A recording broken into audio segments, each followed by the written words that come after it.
Our next guests are not only football royalty, they're also one of the nation's favourite father and son duos. Yeah, now they're teamed up to celebrate the passion and share stories from around the kitchen table. It's all in their new book, A Family Obsession, and we're joined by Harry and Jamie Redknapp now this morning. Good morning, Good morning. fellas. Good morning, guys. How are you? What fun, because you've both done books before, so you know what you're doing, but to do one together...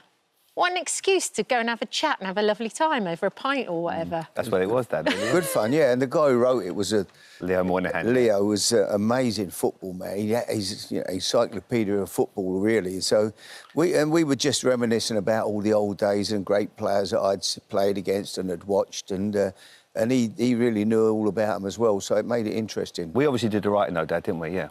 Yeah. All that time you spent at school.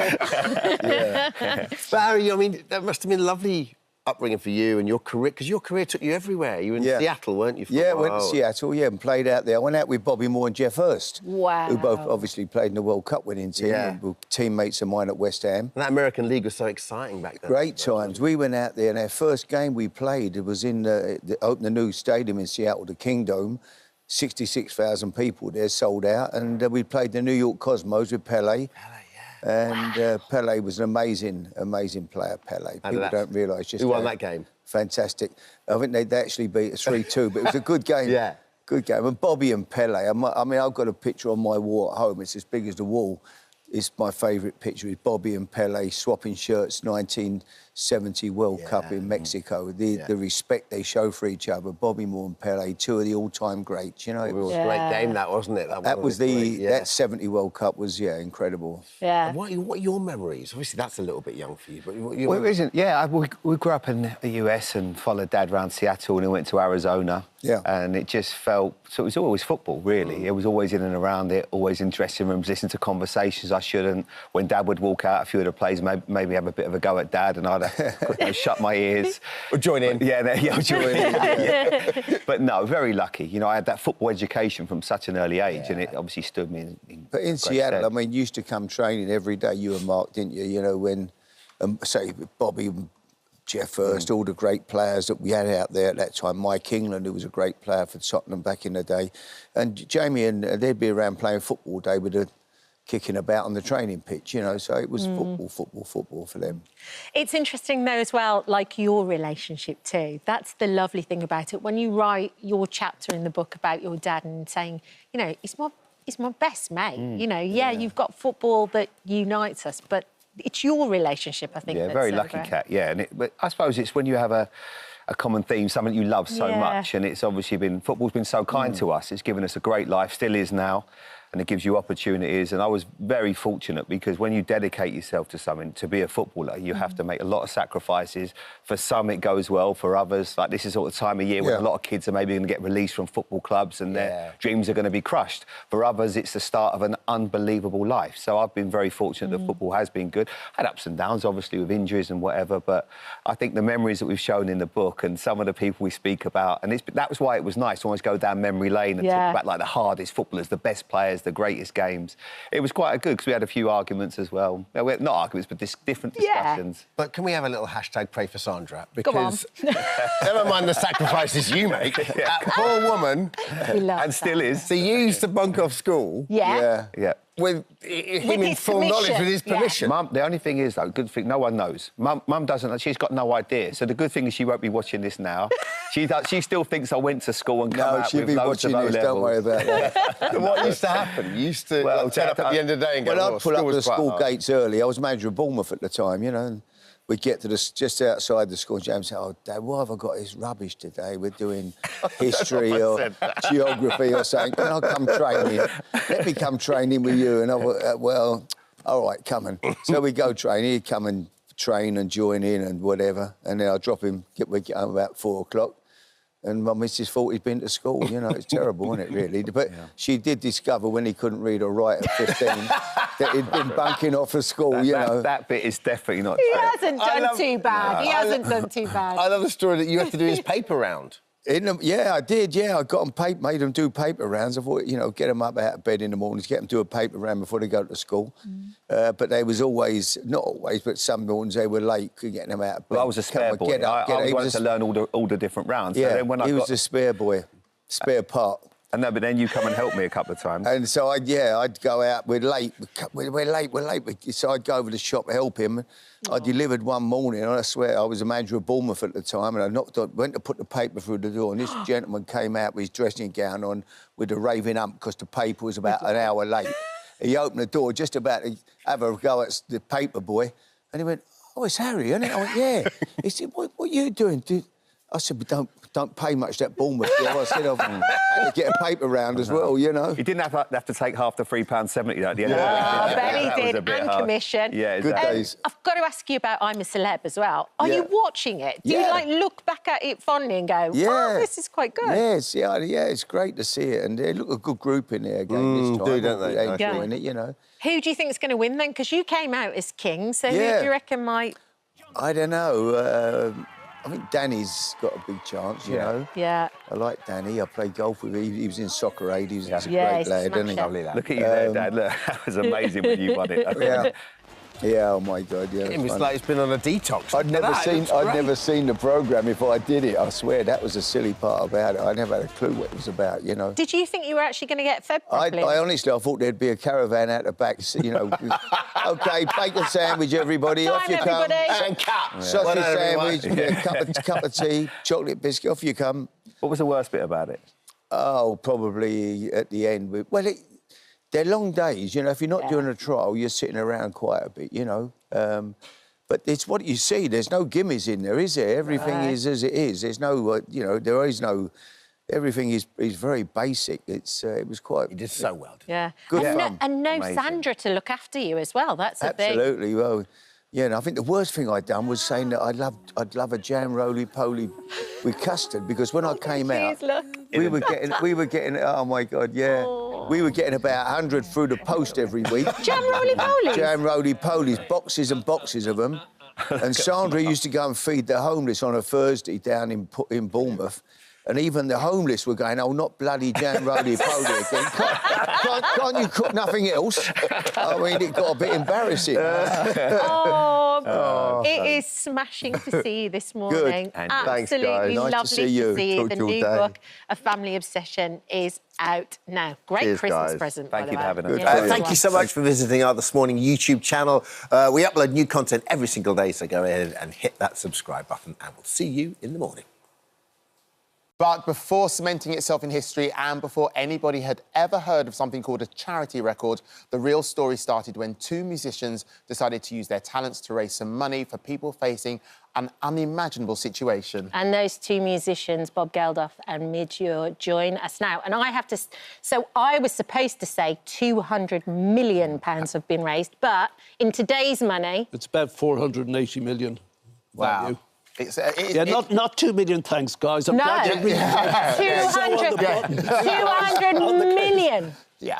That's it's You're amazing. supposed to say, but you said two. I know, but I corrected you've never it, done though. this before, right? Never, You know? never. We're sitting next to Bob Geldof. That's what chicken. I just remember... Look, it's a real privilege to have you both here. We are, because it's his daughter produces this show right now. So all the camera work is on him. Absolutely. That's the whole point of having daughters. Yes, exactly. Yeah, precisely. Meanwhile, no one could get you for interviews yesterday, apparently, pre-interviews. Right. We're too busy. I was all over the place. He was all over the place. exactly. What's your excuse? I was on tour. He's on tour. Oh, my word. He's been a musician. One of us is a musician. Are you still Same great as friends 40 all years these years ago, later? by the way. Yeah, you know what we are. You know, men are just useless, aren't we? You know, we never see each other.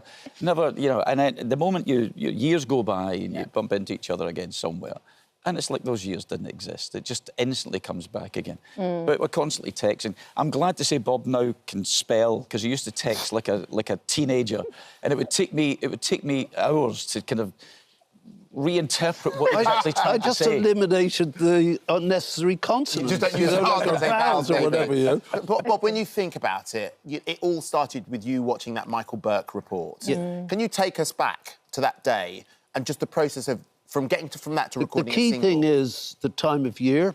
It was late October, damp. the Boomtown Rats had this endless string of hits, and suddenly this good song I thought we had wasn't getting traction. Retrospectively, because there was a whole new crowd on the block, Ultravox, Duran Duran, Spandau Ballet, George Michael, they had something new to sell, but I was depressed and thought, well, best part of my life may be over. I go home, I had our first little girl, Fifi was about 6-9 months, my missus was there. I was home at 6. He wasn't home at 6. I mean, I'm not joking. Nor was Simon Le Bon, nor was Gary Kemp. They were out working. So I turned on the television, 6 o'clock news, and saw this genius piece of journalism, which within a few minutes told you this vast story of horror. And that's why journalism is really important, to tell you the truth about the world. Forget conversation and opinions, the truth. We're looking at Michael Burke now.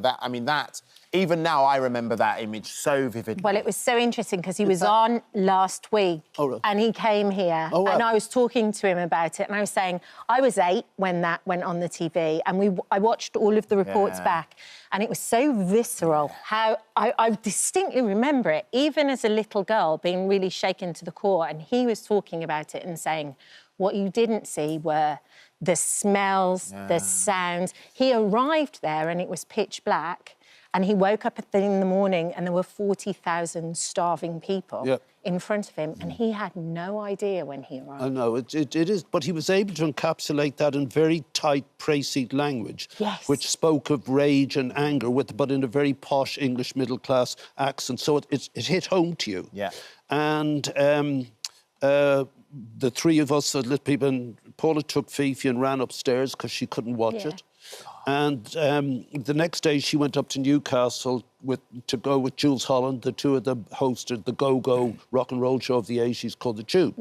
So I went down for breakfast in the morning and in the bowl was a little piece of paper saying, anyone who comes to this house puts £5 in this bowl.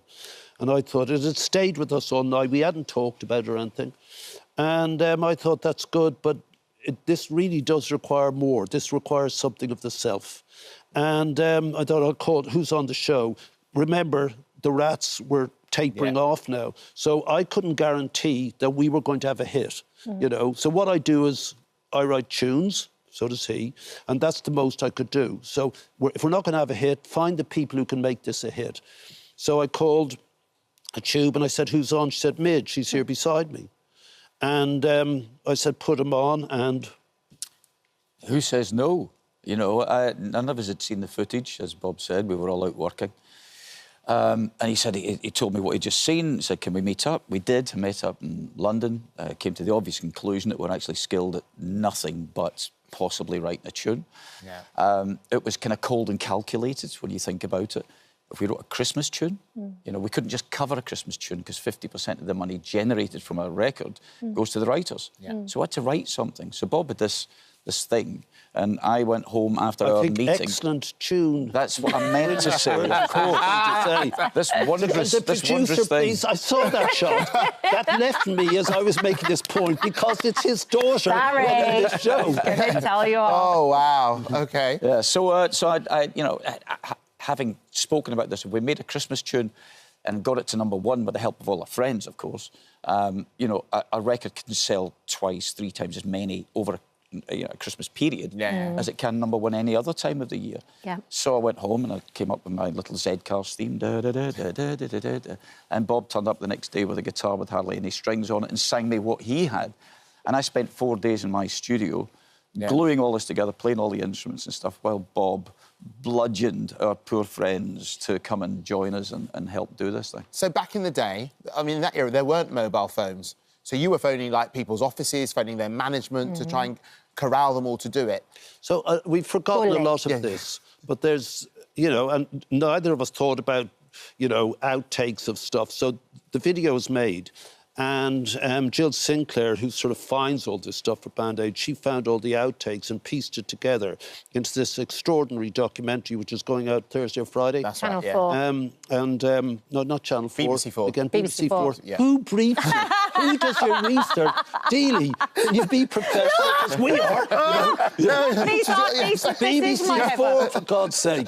And, oh, no. Shamed by Bob Geldof live on telly. I mean, I'm going to hell. But actually, no, I think Why not? If anyone, Right. I'll meet him there. Yeah, exactly. Yeah. Oh my God. On the outtakes, which are part of the new video, which is equally extraordinary to the song. I mean, just it's immense. Anyway, we're saying, and I'm trying to be serious talking. What we try and do, we're trying to raise £70,000, you know. And I sit on the desk against the tape machine, and the tape machine starts whirring. My bum has set off the tape machine, and I go like this, and he looks at me, and the two of us start laughing. I mean, what you've got is a load of spotty kids, basically out of school, called Duran Duran, Spandau Ballet, George Michael, Bono, very nervous. Yeah. And I say to George Michael, I say, George, have you met Bono? He goes, no. I said, Bono, this is George Michael. And Bono looks suspicious. And he goes, hi. And George says, I get so nervous when I meet pop stars, you know. And Paul Young with this crap, dirty white T-shirt and spots and stuff. And you're going... But there were kids running around as well in the chaos. His face is a picture, because there's people... What about if we do this, Midge? And he's going... And he's just like this. How we got anything, when you see the footage, how we got anything out of that day, I will never know. But at the moment, there is some criticism being bandied around from fellow pop stars, the countries itself.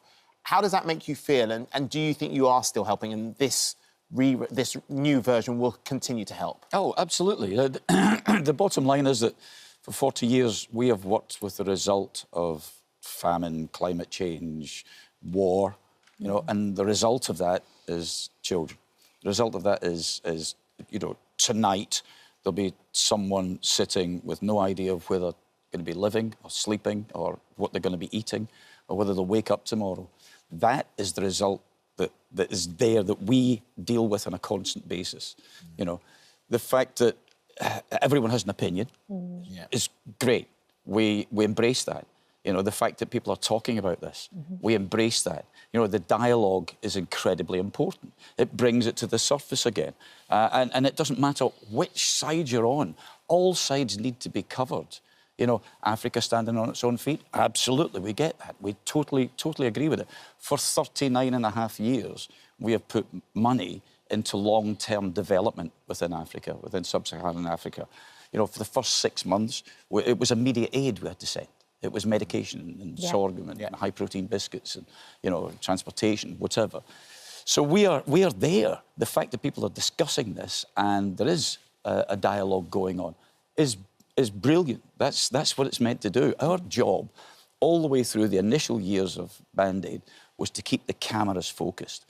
I didn't want to go to Ethiopia. Bob couldn't go, but with the initial shipment of goods, we had to go because the cameras had gone over there somewhere. And we had to keep pulling those cameras, microphones back again. And that's what it's all about. Keep the media focused and keep the world focused on what the problems actually are. You know, you can't stop one end of the scale by focusing on the other. Everything has to happen. You know, Africa has got to stand on its own feet, and it is, you know. But the people we are dealing with are the result of all the bad stuff. And that's what we'll continue to do. Without a shadow of a doubt, you saved lives. Band-Aid has saved lives, Live Aid has saved lives. And today, I mean, I wake up, as I keep saying, 10 or 12 emails. I just looked at it just before I came on. I don't have my phone over here. No, probably left we probably took it from you. Green thing. Here it is. Oh. So today, Under-Secretary General of the United Nations from Port Sudan, where the ships all landed. So he's talking about the mass rape of women, which is happening in Sudan, and which Band-Aid is spending money over in the Chad border. If those damaged, broken mothers and their panicked, exhausted children can escape and get over that border, we're there. We're there because of this song. Buy the thing, just buy it. Doesn't matter. Really doesn't matter whether you like George Michael or Bono. Just buy it. Just buy it. Because what's it does, and here's the Under-Secretary General of the United Nations live in Port Sudan. I know what you've endured as women and girls is beyond anything that I could possibly understand. It's beyond anything that I can explain to the world. We will take your stories and we will make sure the world hears you. So this is to us, by the way. This is a speech, but it's sent to us. We will support those NGOs and community groups who lead the response. Yes. Yes, we will. And between that meal and that hungry child this evening that Midge has just talked about, you are interposed. Look, you and I, and him and me, we can do nothing about the horror in Ukraine. We can do nothing about the horror in Palestine. We can do nothing about the fear of what Trump's going to do. We can do nothing about the cost of living for all of us this Christmas, or inflation, or whatever. But with this little pop song, we do have agency. We can move the world a fraction for some individual. We can look at them and say, there's another human being, I don't like this, and I'm going to interpose between that meal and that kid, and that record is the interposition. And I promise you, get this track. Just go and get it physically if you can find a record shop, download it, or keep streaming, keep streaming. Look, it is available to stream. That person will get fed tonight and be protected and warmer and safer and start a life again of dignity. Yeah. That's amazing. Well, look, You I'm just can checking the date. stream. Yeah, from tomorrow. Do they know it's Christmas? Yeah. It's the 2024 Ultimate Mix now. It will be available to buy on Friday, with all funds going directly to the Band-Aid Trust. And you can watch the making of Do They Know It's Christmas on Friday at 9 p.m. BBC 4. On BBC 4. Sir Bob, thank you so much. Thanks, Bill. Midge, thank you Thanks, so much for everything you've done as well, not Thank just you. for coming on this show, for everything you've done. because Yeah. You No, have, Sandy, you've thanks a helped lot. change the world, and that's an amazing thing to have. He hasn't, obviously. Yeah, but his daughter's a really good TV producer. She's amazing. Absolutely. Yeah, His daughter's a Absolutely really She good amazing. really TV bigs you guys producer. up professionally with your research notes. Britain, what is wrong Take with his phone television? off him. Get Oh, him my out of goodness. here. Right, thank you very much, gents. Thank you so much. Thank you for visiting our This Morning YouTube channel. We upload new content every day, so go ahead and hit that subscribe button so you don't miss out. And we'll see you in the morning. Sorry, talking. We're on the telly. It's been years. We're on the telly. It's We're like on a the reunion. We're on the telly. Our next guest are one of the country's biggest pop bands ever, and now So Steps naughty. are taking their music to the stage in a brand new musical. Here and Now features some of the band's biggest hits, including Tragedy and 5, 6, 7, 8, and will be soon coming to a theatre near you. So Lee, Claire and H are with us now to tell us more. Good morning. Lovely to see you. How did this happen? Steps the musical. Yes. Musical. Well, it's something we've been talking about for a very long time, and actually actively trying to make happen for about 7 years. So it's it's not an Hasn't been overnight. It's not been easy, and we've done it. It's proper. We've done it properly. It's not just a flash in the pan. It's and something we always, because our songs are, even though people look at us and think, oh, they're just a novelty pop group, most of our songs are kind of stories in themselves. So it's amazing actually how quite a lot of the songs have taken on a real new meaning just by being woven through the script that Sean Kitchen has written. It's very exciting, and it's actually amazing that it's finally happening. I can't work out what it's going to be, but I think it looks really exciting from the visuals we've seen. So tell me, how involved are you as Steps? I mean, like Claire said, from day dot, we have been involved in the audition process, the casting process. Creative. Yeah, everything you Story. see on stage is us. We even gave some ideas and synopses ourselves to Sean, and I think the best way of explaining it is Sean knew what we didn't want. Right. When he was writing the story. Yeah. Right. And we've created better best bargains, so it's all set in a superstore, which is It's a amazing. seaside superstore. So I think it's very relatable, it's very grounded. Sorry, why a shop? Why not? It's reality. OK, fine. So, It's so you go related, in, and you suspend reality for a second I mean, and when enjoy you- the song. When you actually look at the shop, everything's pink and blue and really bright and yeah, very it's happy. So out it's there. not. It's reality, but There's not. the shop. Yeah, there you go. There's the shop. There we That's are. the shop. And You want a what's, shop there? and what's the story? So tell us the story that runs through it. So basically, the story is based around the 4 lead characters. OK. Kaz, who is our lead character, she's the kind of the linchpin between these 4 friends. She's about to turn 50, and her life is seemingly perfect. She's been approved to adopt a child. She's married. She's happy, and the 3 friends are all in very different situations, but look to her to say, your life's perfect, why can't we have that? And so she makes a pact with them that in 2 weeks they've got to sort their lives out to get it to where they want it to be. And then the story follows from there. And then it's, Kaz's life turns out to be not quite as perfect as we think. And I know you think I sound a bit cynical, but I was kind of like, but the idea is that you have the story first and then you put the songs into the story. So it kind of makes a party atmosphere.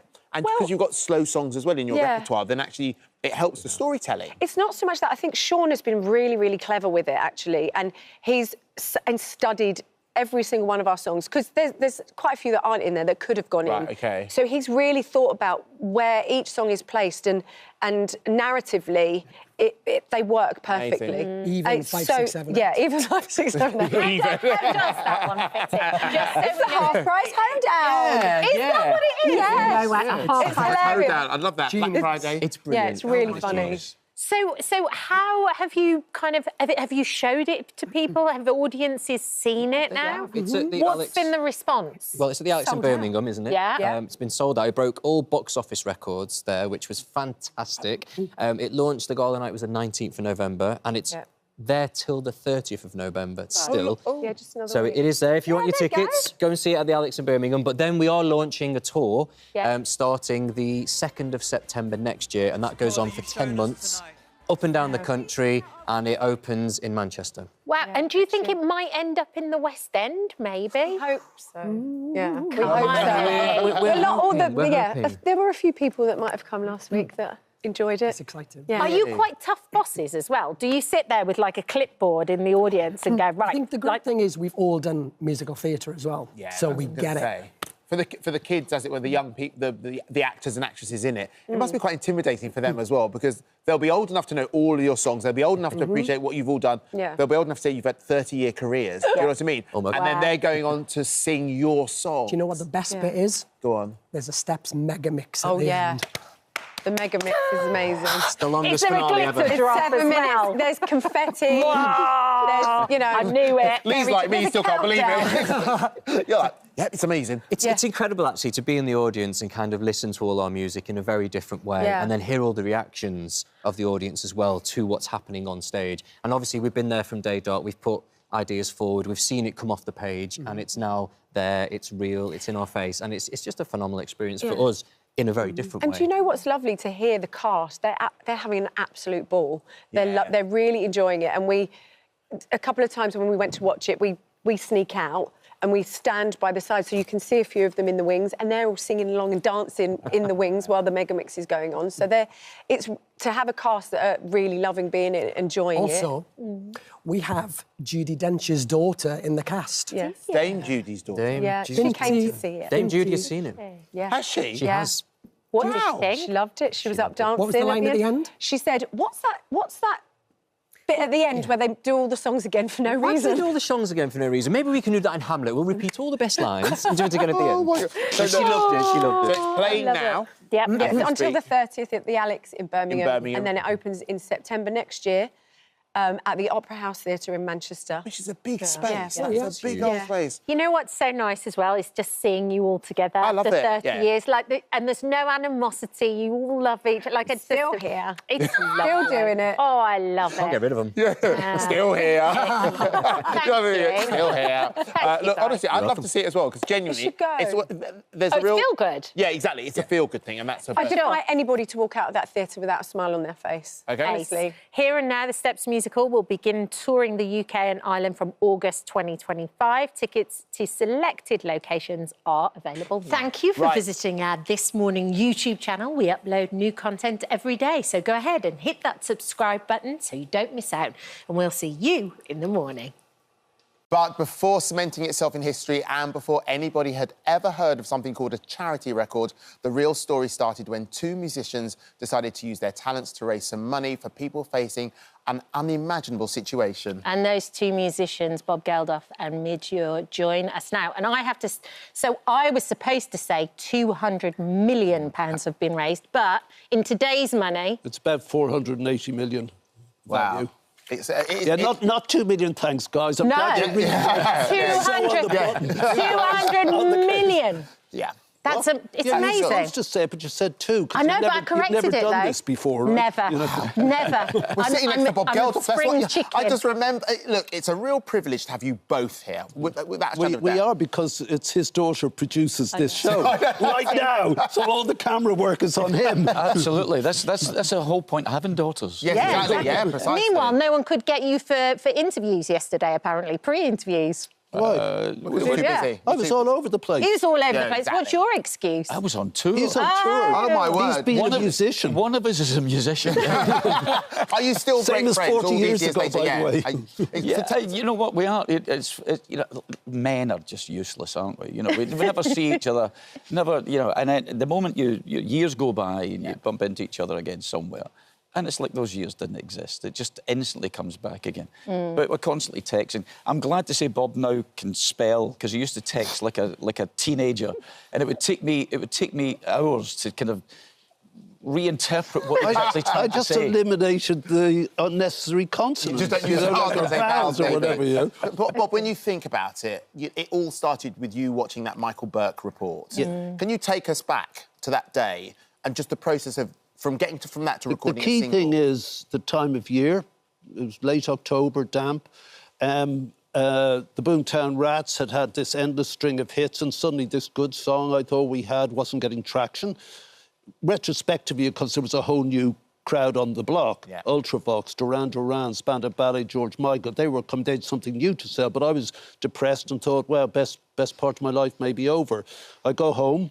I had our first little girl. Fifi was about 6-9 months. My missus was there.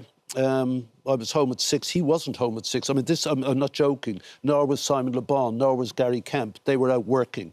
So I turned on the television, 6 o'clock news, and saw this genius piece of journalism, which within a few minutes told you this vast story of horror.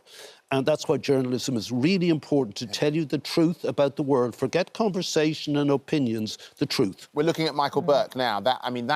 Even now, I remember that image so vividly. Well, it was so interesting because he was on last week and he came here and I was talking to him about it and I was saying, I was 8 when that went on the TV and I watched all of the reports back and it was so visceral how I distinctly remember it, even as a little girl, being really shaken to the core, and he was talking about it and saying what you didn't see were the smells, the sounds. He arrived there and it was pitch black. And he woke up in the morning and there were 40,000 starving people in front of him, and he had no idea when he arrived. I know, it is, but he was able to encapsulate that in very tight, précis language, which spoke of rage and anger, but in a very posh English middle-class accent, so it hit home to you. Yeah. And the three of us, Paula took Fifi and ran upstairs because she couldn't watch it. And the next day she went up to Newcastle to go with Jules Holland. The two of them hosted the go-go rock and roll show of the 80s called The Tube. So I went down for breakfast in the morning and in the bowl was a little piece of paper saying anyone who comes to this house puts £5 in this bowl. And I thought it had stayed with us all night. We hadn't talked about it or anything. And I thought that's good, but this really does require more. This requires something of the self. And I thought I'll call it Who's on the Show. Remember, the Rats were tapering off now. So I couldn't guarantee that we were going to have a hit, you know. So what I do is I write tunes, so does he, and that's the most I could do. So if we're not going to have a hit, find the people who can make this a hit.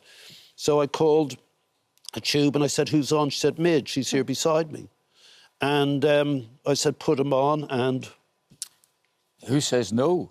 You know, none of us had seen the footage, as Bob said. We were all out working.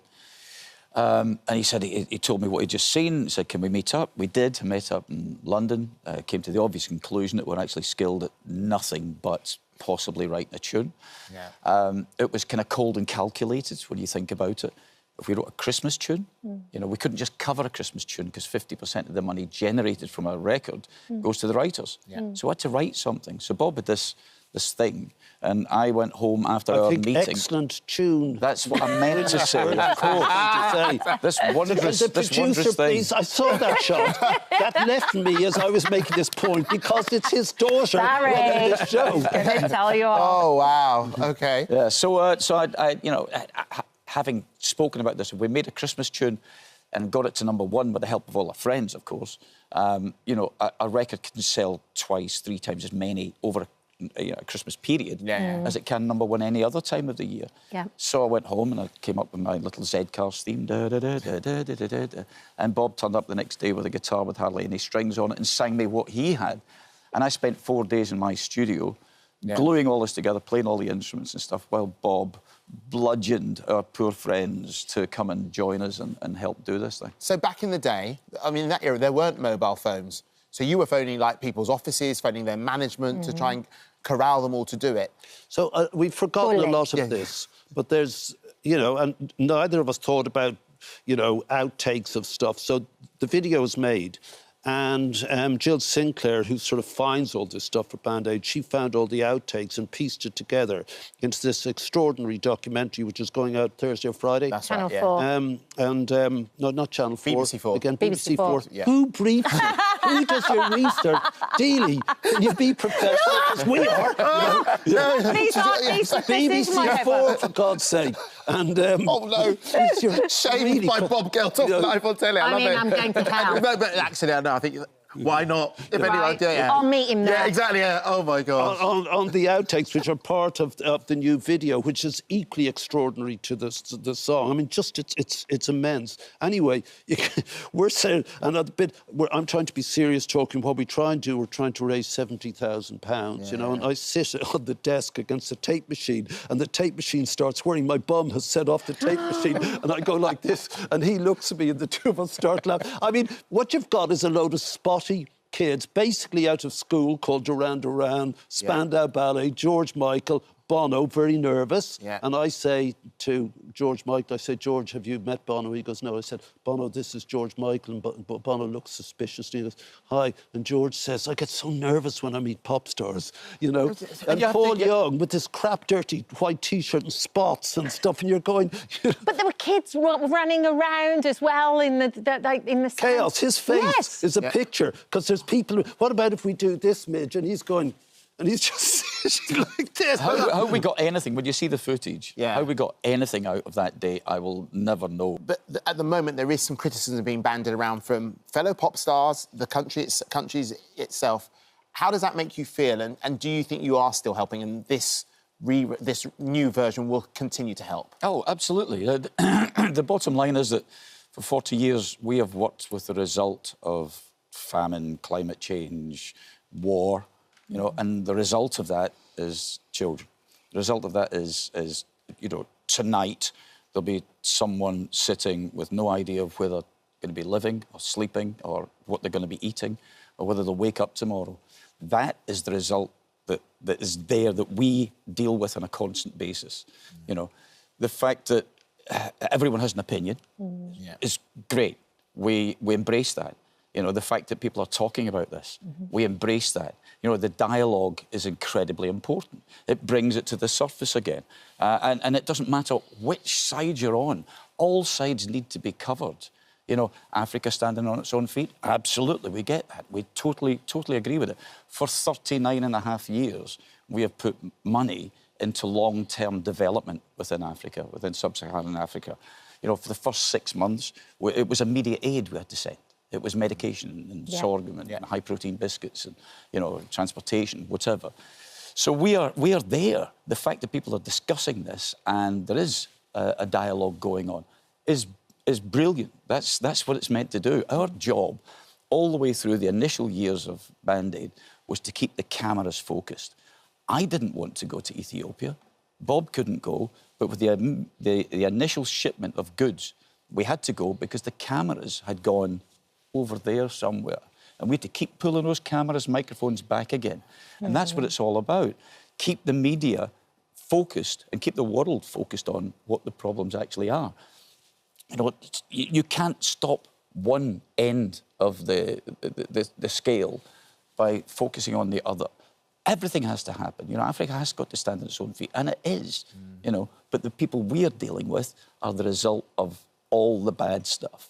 And that's what we'll continue to do. Without a shadow of a doubt, you saved lives. Band Aid has saved lives, Live Aid has saved lives. And today, I mean, I wake up, as I keep saying, 10 or 12 emails. I just looked at it just before I came on. I don't have my phone over here. No, probably left we probably took it from you. Green thing. Here it is. So today, Under Secretary General of the United Nations from Port Sudan, where the ships all landed. So he's talking about the mass rape of women, which is happening in Sudan, which Band Aid is spending money over in the Chad border, if those damaged, broken mothers and their panicked, exhausted children can escape and get over that border, we're there. We're there because of this song. Buy the thing, just buy it. Doesn't matter. Really doesn't matter whether you like George Michael or Bon. Just buy it.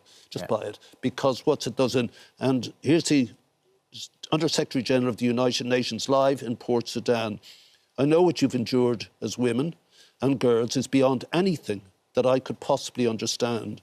It's beyond anything that I can explain to the world. We will take your stories and we will make sure the world hears you. So this is to us, by the way. This is a speech, but it's sent to us. We will support those NGOs and community groups who lead the response. Yes.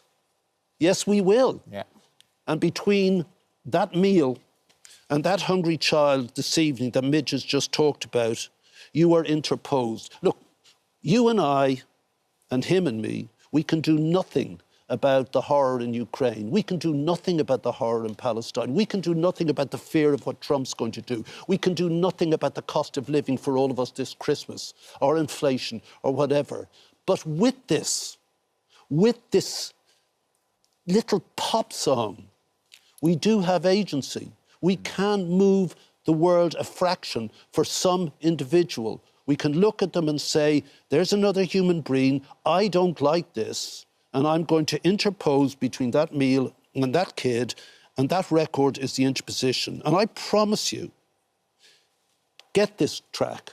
Just go and get it physically if you can find a record shop, download it, or keep streaming. Look, it is available to stream. That person will get fed tonight and be protected and warmer and safer and start a life again of dignity. Yeah. That's amazing. Well, look, I'm just checking the date. Yeah, from tomorrow. Do they know it's Christmas? Yeah. It's the 2024 Ultimate Mix now. It will be available to buy on Friday, with all funds going directly to the Band-Aid Trust. And you can watch the making of Do They Know It's Christmas on Friday at 9 p.m. BBC 4. On BBC 4. Sir Bob, thank you so much. Thanks, Midge, thank you so much. For everything you've done as well, not just for coming on this show, for everything you've done. Yeah. You've helped change the world, and that's an amazing thing to have. He hasn't, obviously. Yeah, but his daughter's a really good TV producer. She's amazing. Absolutely. Yeah, his daughter's a Absolutely really good amazing. TV Bigs you guys producer. up professionally with your research notes. Britain, what is wrong with Take his phone off him. Get Oh, him my out of goodness, here. right. Thank you very much, gents. Thank you so much. Thank you for visiting our This Morning YouTube channel. We upload new content every day, so go ahead and hit that subscribe button so you don't miss out. And we'll see you in the morning. Sorry, talking. We're on the telly. It's been years. We're on the telly. It's like a reunion. We're on the telly. Our next guests are one of the country's biggest pop bands ever, and now Steps are taking their music to the stage in a brand new musical. Here and Now features some of the band's biggest hits, including Tragedy and 5, 6, 7, 8, and will be soon coming to a theatre near you. So Lee, Claire and H are with us now to tell us more. Good morning. Good morning. Lovely to see you. How did this happen? Steps the musical. Yes. Musical. Well, it's something we've been talking about for a very long time, and actually actively trying to make happen for about 7 years. So it's, it's not an overnight, it's not been easy. And we've done it, it's proper, we've done it properly. It's not just a flash in the pan. It's, and something we always, because our songs are, even though people look at us and think, oh, they're just a novelty pop group, most of our songs are kind of stories in themselves. So it's amazing, actually, how quite a lot of the songs have taken on a real new meaning just by being woven through the script that Sean Kitchen has written. It's very exciting, and it's actually amazing that it's finally happening. I can't work out what it's going to be, but I think it looks really exciting from the visuals we've seen. So tell me, how involved are you as Steps? I mean, like Claire said, from day dot, we have been involved in the audition process, the casting process. Creative. Yeah, everything you Story. see on stage is us. We even gave some ideas and synopses ourselves to Sean, and I think the best way of explaining it is Sean knew what we didn't want. When he was writing the story. Right. And we've created better best bargains, so it's all set in a superstore, which is It's a amazing. seaside superstore. So I think it's very relatable, it's very grounded. Sorry, why a shop? Why not? It's reality. OK, fine. So, It's so you go in, related, so you go in and you suspend reality for a second I mean, and enjoy the song. When you actually look at the shop, everything's pink and blue and really bright. Yeah, and it's very it's happy. So out it's there. not... It's reality, but There's it's the not... shop. Yeah, there you go. There's the shop. There we That's are. the shop. You want to shop there? And what's the story? So tell us the story that runs through it. So basically, the story is based around the 4 lead characters. OK. Kaz, who is our lead character, she's the kind of the linchpin between these 4 friends. She's about to turn 50, and her life is seemingly perfect. She's been approved to adopt a child. She's married. She's happy, and the three friends are all in very different situations, but look to her to say, "Your life's perfect. Why can't we have that?" And so she makes a pact with them that in 2 weeks they've got to sort their lives out to get it to where they want it to be. And then the story follows from there. And then it's, Kaz's life turns out to be not quite as perfect as we think. And I know you think I sound a bit cynical, but I was kind of like, but the idea is that you had the story first and then you put the songs into the story. So it kind of makes a party atmosphere. And because you've got slow songs as well in your repertoire, then actually it helps the storytelling. It's not so much that. I think Sean has been really, really clever with it, actually. And he's studied every single one of our songs, because there's quite a few that aren't in there that could have gone in. OK. So he's really thought about where each song is placed, and narratively, they work perfectly. Even 5, 6, 7. Yeah, even 5, 6, 7. How does that one fit in? It's a half-price homedown. Is that what it is? Yes. It's hilarious. I love that. Black Friday. It's brilliant. Yeah, it's really funny. So how have you have you showed it to people? Have the audiences seen it now? What's been the response? Well, it's at the Alex in Birmingham, isn't it? Yeah. It's been sold out. It broke all box office records there, which was fantastic. It launched, the gala night was the 19th of November, and it's there till the 30th of November still. Yeah, just another So week. it is there. If you want your tickets, go and see it at the Alex in Birmingham. But then we are launching a tour starting the 2nd of September next year, and that goes on for 10 months, up and down the country, and it opens in Manchester. Wow, and do you think it might end up in the West End, maybe? I hope so. Yeah, we hope on. so. We're hoping. There were a few people that might have come last week that enjoyed it. It's exciting. Yeah. Are you quite tough bosses as well? Do you sit there with like a clipboard in the audience and go, right? I think the great thing is we've all done musical theatre as well, so we get it. For the kids, as it were, the young people, the actors and actresses in it, it must be quite intimidating for them as well, because they'll be old enough to know all of your songs. They'll be old enough to appreciate what you've all done. Yeah. They'll be old enough to say you've had 30-year careers. Do you know what I mean? Oh my God. And then they're going on to sing your song. Do you know what the best bit is? Go on. There's a Steps mega mix at the end. The mega mix is amazing. It's the longest Is there a finale glitter ever. drop as 7 minutes. well? There's confetti. There's, I knew it. Lee's like me, There's a still can't believe countdown. it. You're like, yeah, it's amazing. It's incredible, actually, to be in the audience and kind of listen to all our music in a very different way, Yeah. and then hear all the reactions of the audience as well to what's happening on stage. And obviously, we've been there from day dot. We've put ideas forward. We've seen it come off the page, and it's now there. It's real. It's in our face, and it's just a phenomenal experience for us in a very different way. And do you know what's lovely to hear the cast? They're having an absolute ball. They're really enjoying it. And a couple of times when we went to watch it, we sneak out and we stand by the side so you can see a few of them in the wings, and they're all singing along and dancing in the wings while the mega mix is going on. So it's to have a cast that are really loving being it, enjoying it. Also, we have Judi Dench's daughter in the cast. Yeah. Dame Judy's daughter. Yeah, she came to see it. Dame Judy has seen it. Yeah. Has she? She has.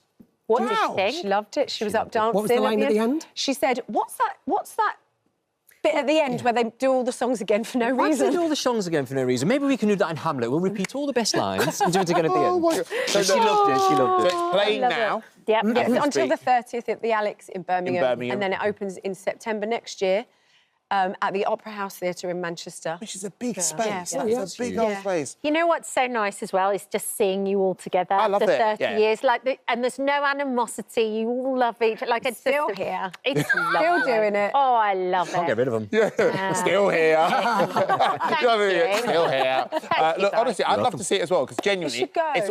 There's Oh, a real... it's feel good. Yeah, exactly. It's a feel-good thing, and that's... I defy anybody to walk out of that theatre without a smile on their face. Okay. Honestly. Here and Now, the Steps musical will begin touring the UK and Ireland from August 2025. Tickets to selected locations are available now. Thank you for visiting our This Morning YouTube channel. We upload new content every day, so go ahead and hit that subscribe button so you don't miss out. And we'll see you in the morning. So honoured because Calvin and Liz join us this morning. I bet this is like a little holiday for you, isn't it? I Coming just into said London. that. Yeah. This is like a day. This is day. Have you been in the hotel and everything as well? Oh, I've had a full breakfast. Oh, it's lovely. brilliant. You're just there going, there's no mud. There's just no mud. Having a lovely time. Welcome to the sofa. Thank you for coming on. Series 2. This is great. Are you still learning? That's what I want to know. I think so. I think all our farming friends tell us, you know, you learn every day. Yeah. This is our 3rd year now. We feel so much, you know, more capable now. But still, there's things that happen, as this series will show, where we're still in new waters at times, and in deep waters where we think, can we do this? Yeah. We've never done this before. Who can we ring to help? And there's nobody. Just us. But we just plod on and carry on and loving it. What's the steepest learning curve do you think you've had in the last 3 years? Well, this season we get cows. Yeah. And that is like taking Is that a farming. game changer? It's a game changer. The sheer size of the animals, how you have to deal with them. You know, I always say I could confidently herd 100 sheep if I could, but the cows take it up to the next level, and I think that's where you see there's a real journey on that in this I think series. they're quite scary, actually. When you come face to face to a cow, it's happened to me quite a few times. It's actually quite intimidating.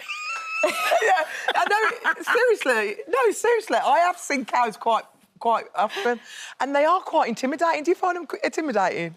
I did. Well, one of them was in love with Kelvin at first. Are you and serious? used to get jealous of me. Still is. Oh yeah, she still is. Still loves me. She's warm to me a little bit, but she loves Kelvin and she gets annoyed if I'm around. So I have to sing to her and like pretend I'm really nice. And I mean, I am nice. I'm not just pretending. I will say there's a connection with cows. I can't believe we're on here talking about connections with cows, but there is, and that's what I never realised with sheep and pigs. But there's something with the cows you'll see in the series that there's just something so.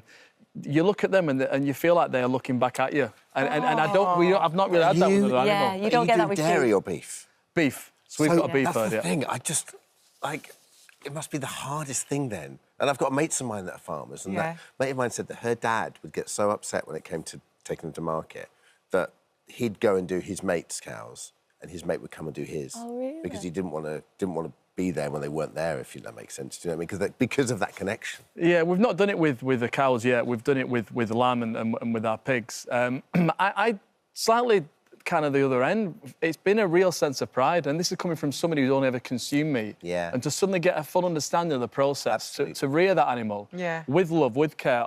Your endeavour every single day is for the best of that animal, and that is genuine. And then when it comes to a time when you've got the privilege of eating that animal, for us, that's something that the kids grasp so amazingly well, and the responsibility there. And like I say, it's a celebration, and that's why when you go again, your efforts are always there for, you know, you creating, and without us eating meat, there wouldn't be those animals anyway. Yeah. So I think we're really passionate about that and letting the kids see the whole process. Letting them have a good life. Yeah. The kids are wonderful. They're getting stuck in now. How have they become different in any way? Obviously, the twins, they don't know any difference. But what have you noticed with your children? Oh, they still won't go to bed when you tell them. And... They don't listen to us. They don't do anything we say, but they do want to be stuck in on the farm. Like, they really do. And they don't want us to get involved. They want to do it themselves and be really independent. But, you know, it's chaos with the kids. We've got 4 kids. We're trying to juggle work and life. And our school run the other day was, you couldn't find any socks, so someone's missing a shoe. You dress one twin, another twin's getting undressed while you're at it. Then you finally get in the car. We're always late. You know, it's chaos. And just like every working family. The nicest thing to see with the kids is their connection with animals. And I think kids have got that just instinctive empathy. Yeah. And to see them with an animal and they look at the animal in wonder and it's just so pure. It sounds a bit cliche, but it is to sit back and witness that. That's the life. They're the moments when you think, yes, it's hard, it's challenging. There's so much to take on as a family we've never found before. But you see moments like that. And seasonally as well, they get to see the seasons, you know, in change and get an awareness of the environment and the land. It's just, to witness that makes it all worthwhile. And eventually that farm is going to be the kids' farm. And obviously there's been all this controversy regarding this 20% tax on inheritance tax. Where do you stand on it? Well, we would be those families that would be affected, you know, directly. And this, I think, unfortunately, is just a tax, it feels, on British family farms that are designed to decimate them. And it would be disastrous, not just for the community, not just for farming, but for society as well. As consumers, I think it would impact and affect everybody.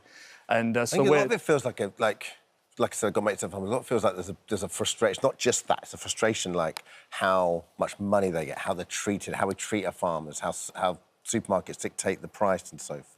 I think that's why I think for me the importance of our show, many shows alike, is that if we can just continually bridge that gap and showcase the life. It's our life, it's our take on things, but overwhelmingly it's a positive outlet. It's a big transition at the minute for agriculture, but for us we're still very positive. We're looking forward, and hopefully the show showcases that. Yeah. You know, there's a lot of optimism there. New series of Fletcher's Family Farm returns on Sunday at 11:30 on ITV1, 7 o'clock on ITVB. Thank you so much for visiting our This Morning YouTube channel. We upload new content every single day, so go ahead and hit that subscribe button, and we'll see you in the morning. And Jenny McAlpine, she joins us right now. Good morning, my darling. Good morning.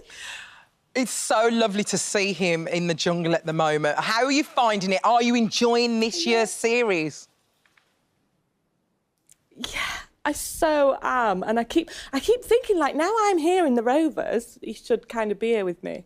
Is he going to bed now? What time is it in Australia? That's what I thought. That's what I just keep thinking. Oh, that's so lovely. Because we're missing him. I'm sort of missing my right arm here. But I think he's going to bed. I think he'll be tucking himself up unless he's doing a nighttime challenge. Yeah. Jenny, were you nervous about him going in? Were you excited for it? You know, what sort of person is he? Is he a homebody? Does he like the grey outdoors? A homebody, but also not nervous at all. No, I wasn't. I knew he'd be great. He is what you see. He's... I knew he'd get on with people, you know, that's what you've got to do when you're there, get on with people, muck in. So he is a homebody, like he loves his home comforts, but he is a bit of a sort of adrenaline junkie. Right. You know, I think, you know, in his older age now, he does less of it, but, you know, back in the day, he likes... So I think he would have loved a skydive or... something similar, but yeah, anything sort of a bit scary, he's all right with. Do you think he's getting a little bit shortchanged a little bit? Maybe he needs to do some more trials, do you think? We definitely need him to see... He's going to love me for saying this. Yeah, of course we need to. I need him to... I need him mainly because I've explained it to him, but it's hard to explain until you've experienced it. We need him mainly to experience those green ants, because I know they don't look much when we're watching it on the telly, but they are... Honestly, I can't describe it. And they go everywhere, like everywhere. And you are sometimes feeling and finding them for days. So he needs to experience that. Yeah, we saw Dean, I think, tackle those last night. Yeah, he absolutely hated it. He wasn't a big fan. Dean's struggling. I mean, I know Dean doesn't like much, bless him.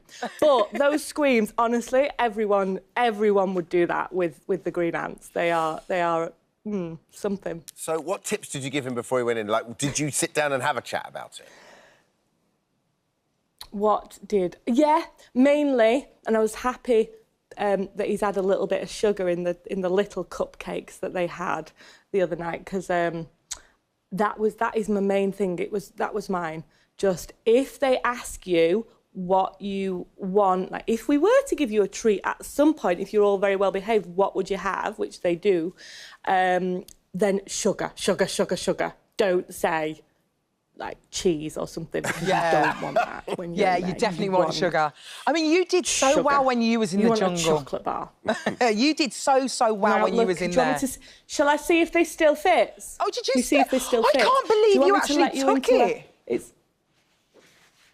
I can't tell you. Right, listen. Looks good. Shall I let you into a secret? Go on. So, I had the biggest head in our jungle cast.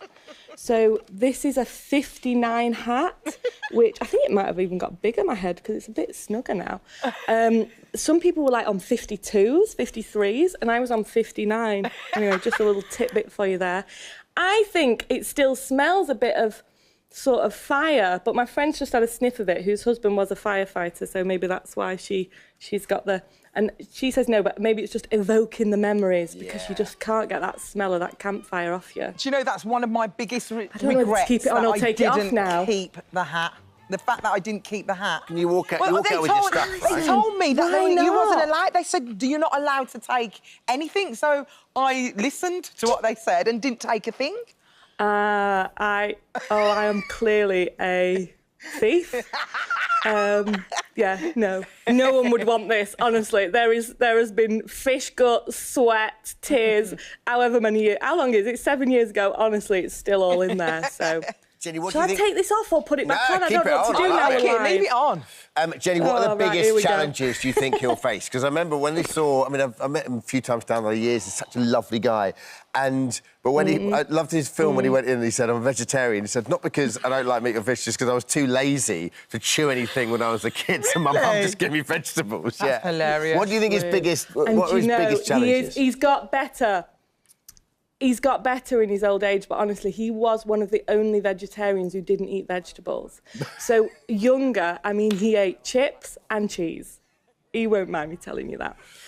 His mother couldn't get any vegetables in him. So, this is going to be a challenge. He's better. I have seen him eat vegetables, but he's even said that. He said that on screen the other, when he was first in, I've not tried every vegetable out there, But the thing is, you think these veggies are going to get it easy, but then when they do those challenges, they have that stuff like that vomit fruit and whatever else, and that is... We've had some of that in the studio. It's desperate. It's disgusting. Did you have any of that, Alice? Oh yes, I did. It's absolutely that's worse than like a testicle. Well, Jenny, the thing is, I really wish him all the best. I really do. If he can survive the cobbles, he can survive the jungle, as far as I'm concerned. Listen, a trial with Ant and Dec, the worst that Ant and Dec can throw at you is nothing compared to, what these cobbles can throw at us over the years.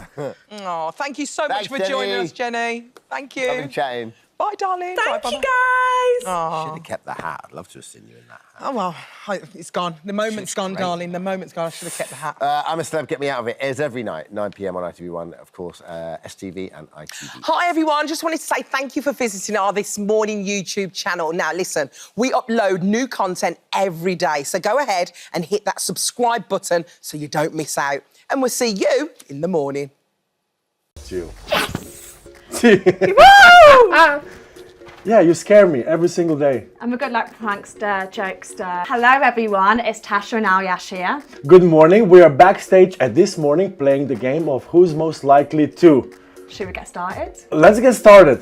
Are you nervous? Never. Who's most likely to arrive late to rehearsals? Come on. Easy. No! Don't You always turn up late. I don't turn up late! He turns up 10 minutes late. No, Alyash, come on. I would... You have to be I'm honest. only gonna do this because red looks nice on white right now. That's the only reason why I'm doing it this side. It's like, you know what, I'm gonna admit it here. I've been late twice or 3 times for big chunks, yeah? When have I been late? Every day. No, I have not. For 5 minutes though, so it's okay. Never. So it's fine. 3 minutes. Okay, next question before we... Who needs more coffee? I've never seen someone drink coffee so much in my life. Speaking Honestly. I actually need a coffee right now, to be honest. I was just thinking that before we started doing this. Yeah, no, it's like an addiction. He loves coffee so much. If I'm shaking, if I don't get it. You don't even drink coffee. No, I don't like coffee. Oh. I'm a Yorkshire tea girl. Yorkshire tea. Being from Yorkshire, which is cool, isn't it? You're next. Who's the biggest joker? It's you. Yeah, you scare me every single day. I'm a good prankster, jokester. You're a bit of a jokester as well, though. I try, but I got nothing on you. That's you're a different level of... Yeah, I'm level 1000. Level 1000. I'm up there. That's a big level there. Who's most likely to get distracted during rehearsals? Unbelievable. If there's a bird flying just next to the studio, as I'm explaining something, I can see your eyes going, so Tash, you need to step on a toe. Was it just a bird? It's not gonna say hi. Yeah, but it's so easily distracted. Yeah, I mean, the thing is, I can multitask. I can listen to Alyash, and also my eyes will be elsewhere, but I know what you're saying. Gotcha. Yeah. I'm like a computer. Literally. Yeah. You are, yeah. It just comes in somehow. On. Boop. Go. Who's the biggest perfectionist? Oh, that's tricky. Tough. That's tough. I think we're both very, I think very middle. much so. Can we do middle? Can we do like that? High five. There we go. Yeah, middle. That's I think, undecided. Yeah, I think we both strive for perfection. And we, let's be honest, achieve it. honestly. Wow. Just said that on camera. Who is the bigger fan of the glitter and sequins? I love the glitter and sequins, the costumes. When it comes to costumes, I'm like, give me all the tassels, sequins, glitter, everything, throw it on. I want it all. So I love it. So yesterday we were in the car leaving rehearsals, and Tasha very seriously turns towards me and goes, I haven't worn a fringe yet. I was like, well, what do you mean? Yeah, I haven't had a fringe dress yet. So you are embracing the Strictly sequence more than anyone I've ever seen. I was a bit sad though. I was like, I've not worn a fringe dress yet. I really want to be a fringe. There you go. There you go. Hope you all enjoyed Most Likely to Game with us both. Thank you for joining us. Thank you. See you. Bye. And we're very excited because we're joined by Bill Nighy now. Lovely Both to see of you, us sat there yesterday. We watched the movie from beginning to end. What a lovely movie to be a part of. Yeah, no, I'm very pleased. I was just saying to Dermot, it's one of the best jobs I ever had, and it's one of the most pleasant experiences I've ever had at work. And it's such a big story, about which I knew very little until I got the gig.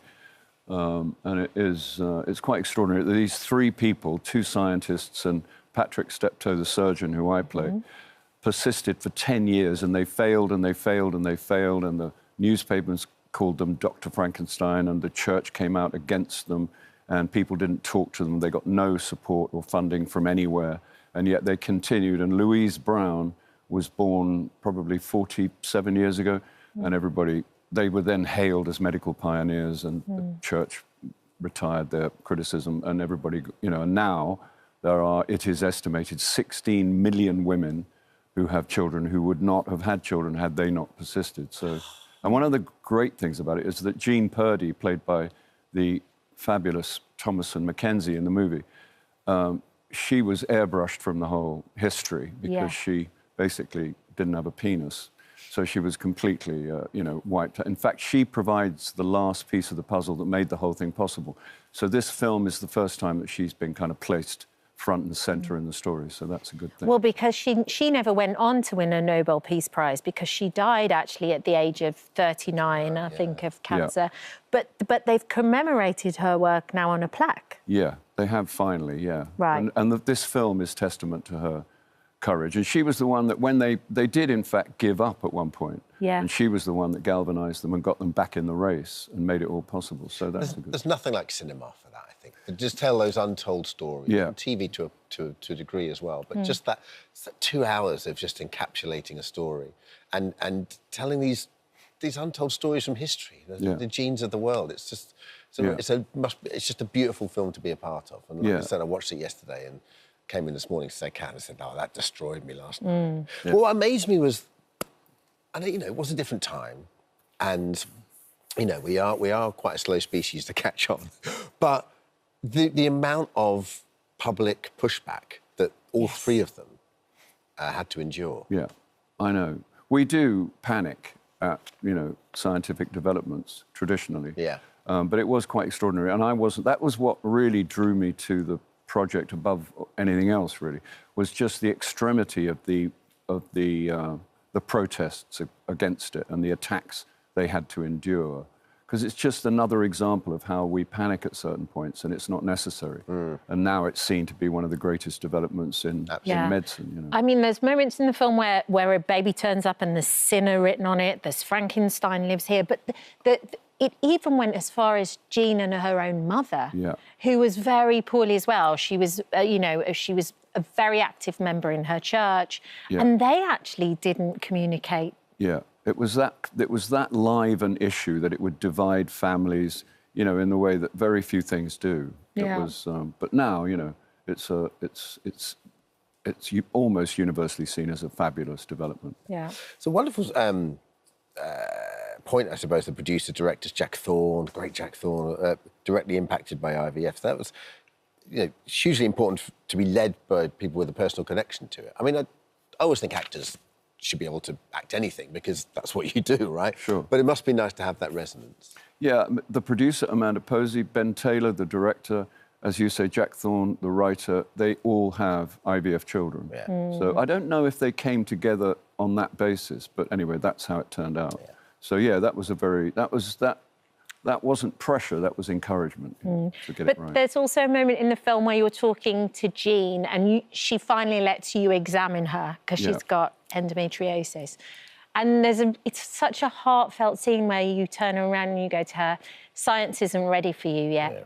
I know, it's awful. And you suddenly realise, wow, that, you know, this is so far-reaching and there are so many women. There are lots of women who have been helped, but there are other women who can't be too. Sure. But it's like anything, when you get involved in something that you don't particularly know about, you then, in this case, I then discover that, you know, not half the people I know, but a large percentage of the people I know have been touched by IVF either directly or indirectly because it's been so successful. Yeah.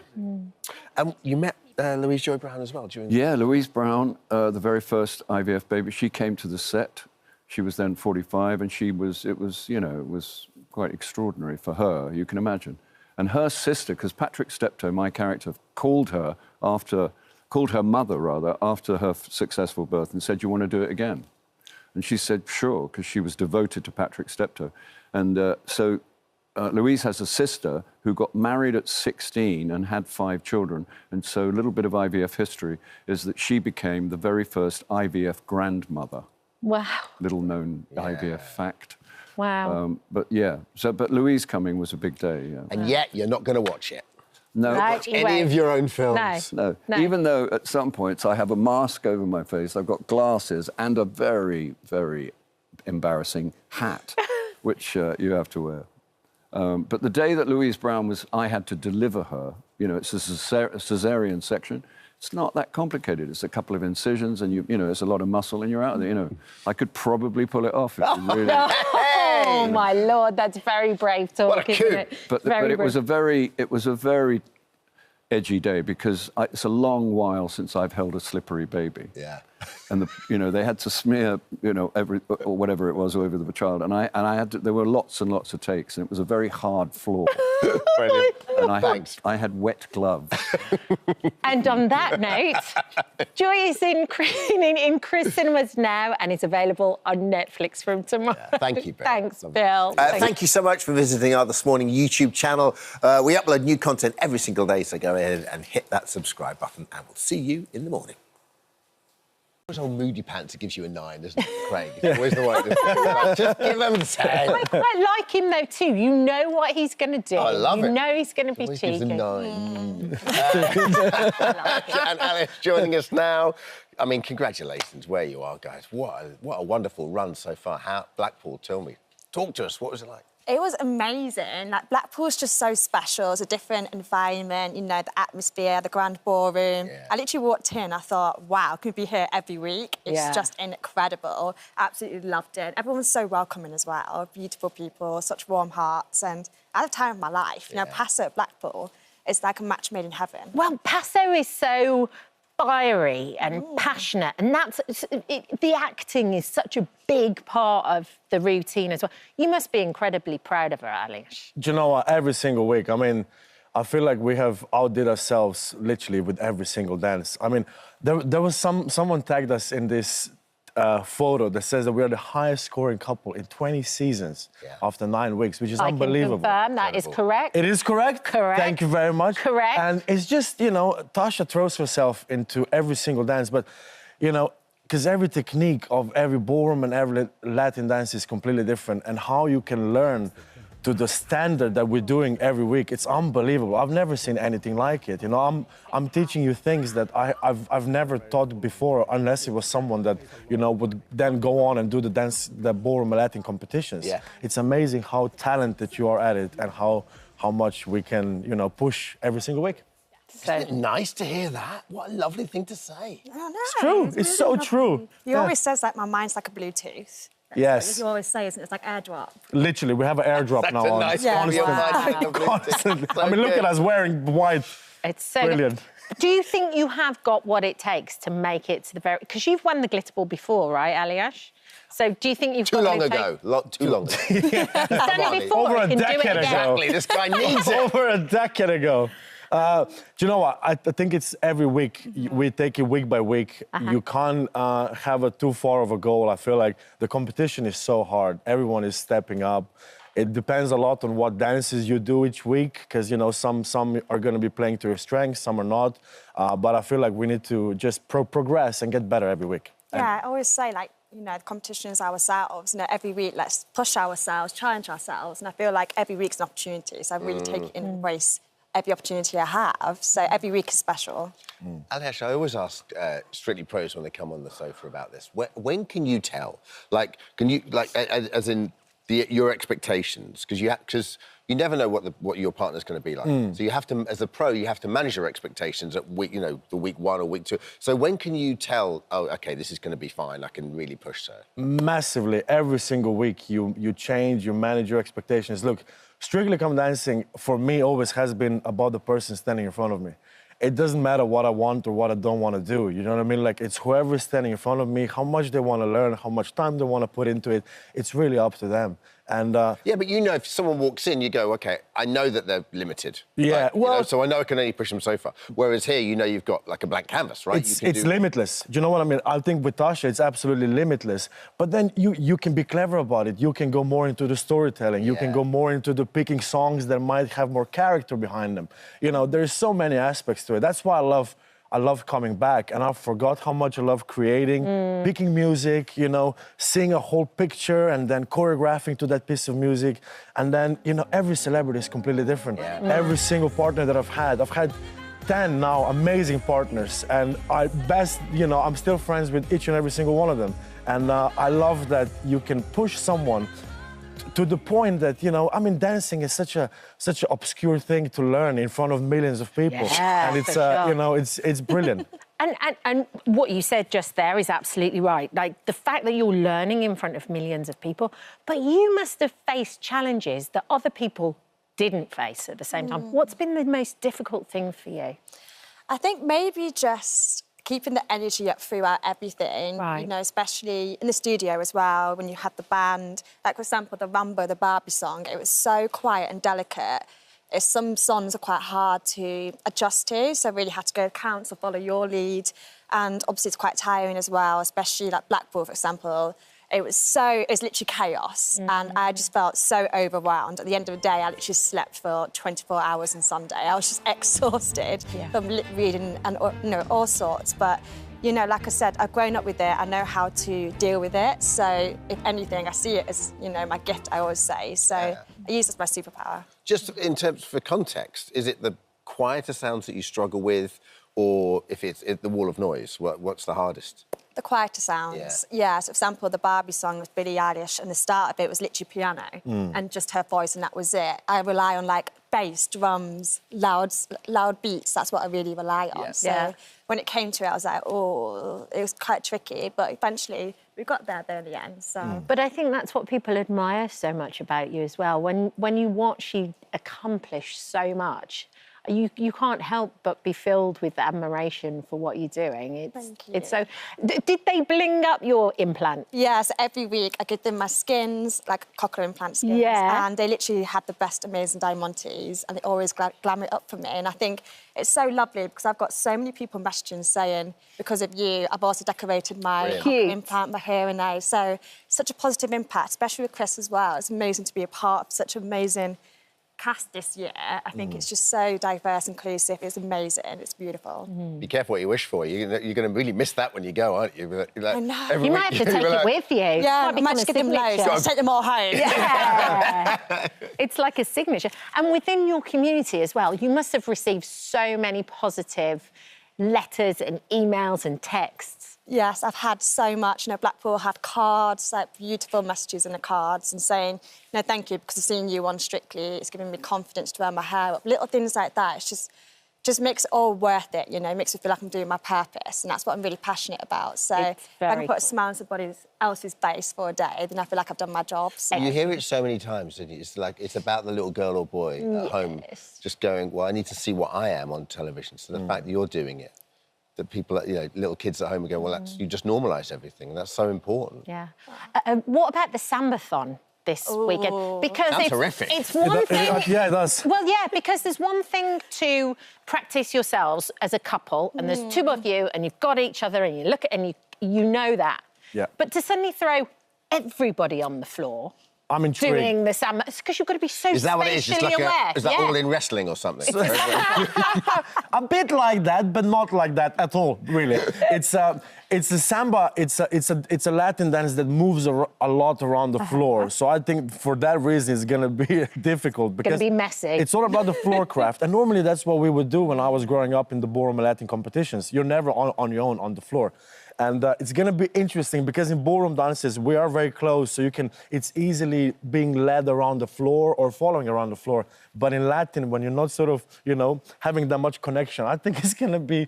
It's going to be like bumper cars. Yeah. It'll be like a pinball machine in rehearsal. The closest thing I can compare it to is a conga. Is it like a conga? No, because you hold on more. It's more like bumper cars, I'd say, right? Yeah, probably. I'm sure by sounds awful, man. By Saturday, it'll be great. Good luck. Thank you. Thank you. He's taking the lead, so we'll have to follow him wherever we go. Oh, wow, pressure. We wish you all the best of luck. Thank you. Thank you. Keep going. Thank you. You'll be great. Thank you. Thanks Give for him coming a on the 10, show. Craig. Yeah, for goodness sake, otherwise we'll come and kick you in the shins. What's the point? We didn't say that. No, we did. They didn't say that. We did. We This did. motley crew here.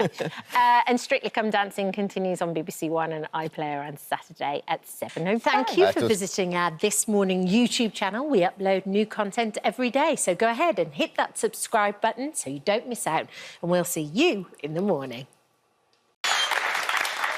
She is a... She even just brings dry ice with her. She doesn't look like that anymore, though. Oh, I don't know, but she can still sing like that, though, for sure. Well, we all age, don't we, my darling? Absolutely. We're lucky enough to. Elkie Brooks has taken time out of long farewell. It is a long farewell tour, isn't it, to join us now. So good to have you. Hello. Thanks. Pleasure being here with such nice people. You were just... The whole place kind of stops when you sing, like in your sound. It was just a sound check. Yeah. And everyone just was like, I mean, the voice is just incredible. Have you always had that break in you, like in that voice, like that great blues tone? Yeah, even when I was a little girl, all the family used to come round and used to say, "Oh, you've got to hear her. She's got such a husky voice." Yeah. So nice. But what do you think when you look back at all those kind of like eras and those different outfits? I love your outfits. Like some of the outfits are just the coolest. Yeah. What goes through your mind?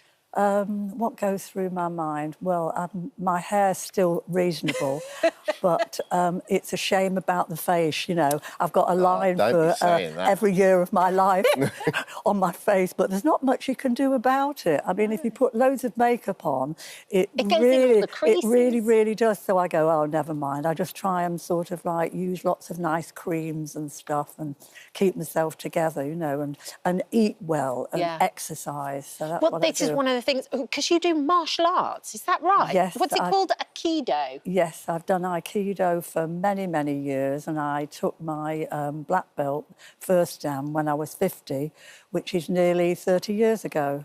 Did you really? Yeah. And you have like a sword and a block and... Well, yes, you have a wooden sword, a bokken, that you practice with, and a jo, which is a bit like a broomstick. Yeah. But it is marvellous. It's been really good because I broke my wrist many years ago. Right. And it's been really good for exercising the old wrist and getting it all back again, Yeah. So that's active body. Active mind? Yes. Oh, yes. And active mind was through... I know you love Wordle, don't you? But... Oh, don't go there. Yeah, I'm a Wordle addict. And Quordle. Yeah. So's my youngest son, Joey, yeah. And lingo too? I quite like that, but I think that if I was to go on that programme, I think I'd go, ooh, no, I don't know that. I'm all right on 5 letters, but 6-letter words I'm not too clever on. Not as good. What about the tour? Because my mum and dad actually went to see you a couple of years ago. And when I was talking to my mum about who was on the show today, she said, she's amazing. She said, the voice is just incredible. Will there ever come a point where you won't go on tour anymore? Well, I mean, at the moment, I practice practically every day. I sit at the piano, and I've got a lovely little baby grand piano that my family bought me for my 70th, and I sit and play that when we're not on the road. But if there does come a time, Kat, if there does come a time, I will say no. I'll hang up the microphone. But at the moment, you know, everything's working okay. I practice a lot, like I said. It's like anything. If you don't use it, you lose it. It's a muscle, you know, isn't it? Just keep that longevity. And that's why, you know, I have to train more or less every day and exercise. Also, keeping in the habit of playing live, work in the audience and so forth. Well, I enjoy it. Yeah. I really do, Dermot, honestly. Take us way back to, like, when you were 13. You started when you were 13, but you played with some amazing, like, names, like, you know, Small Faces, the Beatles, but you almost jacked it in, did you? And it was Humphrey Lyttelton, was it? Well, yes, I did. I was doing a lot of cabaret clubs up north, and I was singing a lot of songs I didn't want to, and the musicians couldn't play my music very well, so I thought, what the heck am I doing? I'm going to do something else. But then I met Humphrey Lyttelton. I had a flat at the time in Chelsea, and Humph was playing at a pub with the band just up the road, and I went and just had a little jam session with him. And he said, yeah, come on, you've got to come on the road with us. And I said, really? He said, yeah. I said, well, I was thinking of actually jacking it all in. You know, I was so fed up with the business. And if it hadn't have been really for Humph, I think I probably would. He was incredible, because I wasn't enjoying myself musically. I met him very briefly. We sort of crossed over a little bit at Radio 2, and he was the loveliest, kindest, most talented man. Oh, yes. He taught me so much, you know, because when things go wrong, and they could do this morning, you know, with quite honestly, songs that I've been singing for like 40-odd years, they're usually the ones I forget the words of. But Humph always told me, just let the audience know what's going on and you'll be finer. Don't worry. People quite like it when things go wrong. Be honest, totally. Talking of things when things went wrong, didn't you once, you were supporting the Beatles and they got a skipping rope or something. What happened? Oh, I just fell over it, you know. I mean, now I could probably do a nice breakfall and, you know, look quite good. But then, of course, I didn't know anything about martial arts. Oh, that's the type of thing I do. I'm clumsy in about front that. of in front of the Beatles. I would. Yes. Elkie, thank you so much for coming in. Oh, you're welcome. You're going to go and treat us to a very special performance now. I am. Lovely. Okay, so we're going to head you off ready. that way. Yes, if you follow Vix, if you follow Vix over to there, Elkie. Yes. I better take my water. Do it. Yeah, do it. Call for anything else you need as well. All right, babe. Nice to see you. She's tumbling over there. She's just so cool. Quick reminder, continue her remarkable 64 years of performing live. You can see Elkie Brooks on a long farewell tour up until November next year. Tickets available on. Thank you for visiting our This Morning YouTube channel. We upload new content every day, so go ahead and hit that subscribe button so you don't miss out, and we'll see you in the morning. They're both starting to the biggest shows on Netflix. Lily Collins and, of course, Emily in Paris, while Alvaro Morte played the professor in the crime drama The Money Heist, the Casa de Papel. Casa de Papel, yeah. Oh, very good. Love the way you say that. But now, I prefer the way he says it. It's really good. But now you can see Lily and Alvaro on stage together making their West End debut in Barcelona, and they're here now to talk to us about it. Good morning, guys. Morning. So you've started already. Give us a bit of a rundown. Don't give all the games away, though, because there's lots of, like, little story twists, isn't there? Yeah. A young woman goes to Barcelona on a bachelorette weekend and meets a Spanish man at a bar, and they go home together. Yeah, it's kind of the while that they spend together in his apartment, and how do they get to discover things from each other and also about their own selves. Yeah. Backstory, It takes you on a wild ride. Things you're not expecting, and even things that we're still not expecting that we're finding every night on stage. Yeah. Because I guess it depends how the audience reacts as well. As you drop the kind of the storyline bombs, I guess it kind of depends how they react too. I would say that the audience is also part of the play in terms of it gives you the rhythm, it gives you the pace. You know, it's like a third party when we're playing. Completely. And it's very nice to feel very connected. And actually in the Duke of York's, which is the place, the theatre where we're doing this, you know, there's a quote in one of the toilets, actually, which is saying that... They have great quotes in the toilet. Yeah, that epic and intimate are equally at home in the Duke of York, which is very nice because I completely feel that, you know, that intimate thing with the audience. We are very connected. It's very nice, that feeling. Well, you have a relationship with that theatre, don't you? You love that theatre. What is it you saw Ian McKellen? Yeah, well, I've told this story before, but yeah, I was with my wife watching, you know, Ian McKellen's King Lear. Yeah. And being in that theatre, I said to my wife, would you imagine sometimes, you know, maybe eventually in the future do some theatre here in London, like some kind of, you know, dream. And actually it's the theatre where we are doing this now, which is some kind of magic, actually. Wow, We've had Ian McKellen on the show here, and he just doesn't disappoint. He's so brilliant. And when he came on, he was actually really passionate about talking about making theatre accessible to everybody and having tickets that were at cheaper prices, same as Brian Cox came as well, and he was talking about it too. And you're doing the same. We are. Every Monday there's a lottery and you can sign up, and it's £25 for a ticket, and they're incredible seats that open up. And it really is what theatre should be. It should be accessible to all, and we've had an amazing audience every night and every matinee, and it's filled with people from all ages and from everywhere. And I just think that art should be universally able to be enjoyed and viewed. And it only helps us as well. Like we said, the audience is the key to how each performance goes. You've got your own theatre company in Spain. Yeah. 300 pistolas, like 300 pistols. Yeah, we created like years ago, and we stopped it because of the lockdown. Yeah. And now we are thinking about a new production to develop it as soon as I get back to Spain after this. So what's it like getting back into theatre for the pair of you? Because this is your West End debut, right? This is, I mean, I did theatre as a child, so I am coming back to theatre strong. But it's my first real experience, and I started out very nervous and scared, but like, you know, I was told that's a good thing. It's the ultimate. It's the ultimate.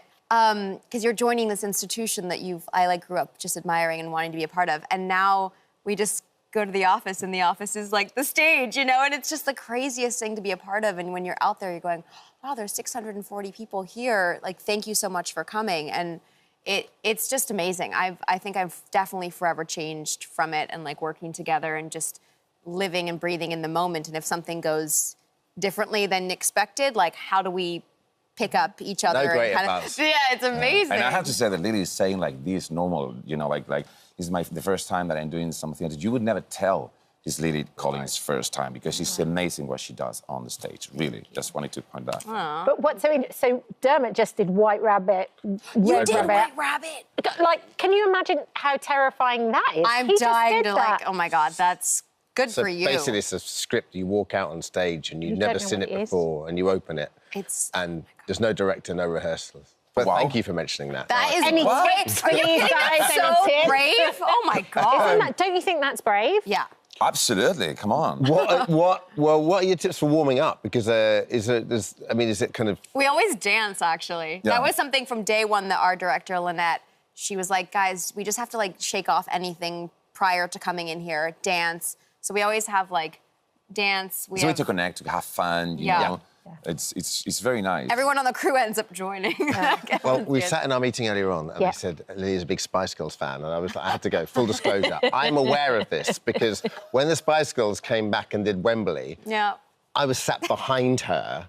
So me and with her friend Josh, and me and my wife were sat there, and we know your friend Josh. We hadn't met before, and we ended up watching you two watching the Spice Girls. It was like a Gogglebox version of the Spice Girls. And I'm literally seeing Josh after this interview. You were just like every song. Brilliant. We knew all the words. Every single word. I know. So I'm impressive. shameless. I know. It's brilliant. We've got to talk a little bit about Emily in Paris too. Are there any plans to come to London? Because you obviously... I feel like I'm the one that has become the voice of pitching this, because I would love Emily to come to London. I'm like, just take the Eurostar. There's so many amazing monuments and things that she should do here. Fish and chips. I mean, the Big Ben, like, you know, Buckingham Palace. Imagine her. I think there's so many opportunities. But as of now, we are, you know, Italy, France. How was Italy in comparison to France? Oh, my God. I mean, I had never spent that much time in Rome before, and everyone in Italy was just so kind and welcoming, and it's just so beautiful. The streets are I mean, you touch it and you go like, this is how old, you know. I mean, it was amazing. And for both of you, to do those shows that have started, not necessarily as like slow burners or sleepers, but to just explode with a platform like Netflix. Like you with Emily in Paris, you with The Money Heist. What's it like when you suddenly when suddenly a show kicks into that like next gear, and before you know it, you're getting recognised in Brazil or what? You know what I mean? Well, we were rehearsing for this play.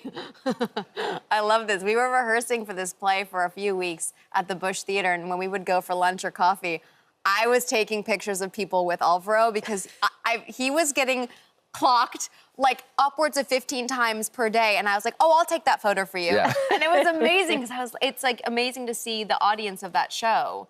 And when you explained to me how it all came to be, it's just kind of an amazing moment for the show. It's very weird, actually, because you make a show which is supposed to be in a national TV in Spain. Yeah.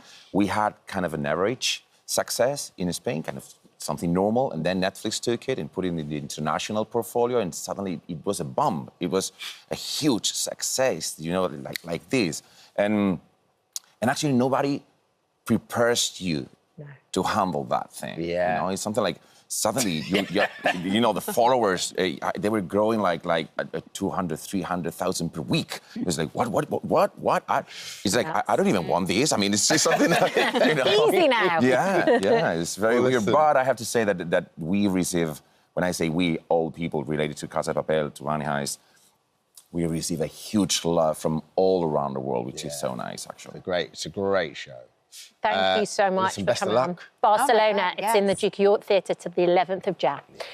Thank you for visiting our This Morning YouTube channel. We upload new content every day, so go ahead and hit that subscribe button so you don't miss out, and we'll see you in the morning. Series encouraging viewers to learn through laughter. This Sunday, ITV quiz show, Sorry I Didn't Know, is back to tackle more important topics on Black history while providing plenty of fun along the way. So ahead of its return, joined by presenter Jimmy Akinbola and team captains Chizzy Akadulu and Eddie Caddy. Thanks for joining us, guys. Oh, thanks for having us. Pleasure. Oh, you're welcome. It's so lovely to see you. Can you believe we're going into the 5th series? This is unbelievable. And I can't believe that you struggled, Jimmy, to get this show even off the ground. Yeah, 2016, Fraser Ayres and Minnie Ayres created the show, and it was all like, you know, it was our first thing that we created from our production company, but the through line was about inclusivity and about, it's not just about Black history, it's about all our history. And we were told it was niche, and the pilot was the most watched, and it didn't happen.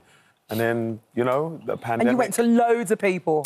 Loads Not just of people. one. Yeah, they just couldn't see it. They just thought like there wasn't an audience for it. And here we are now on our 5th season.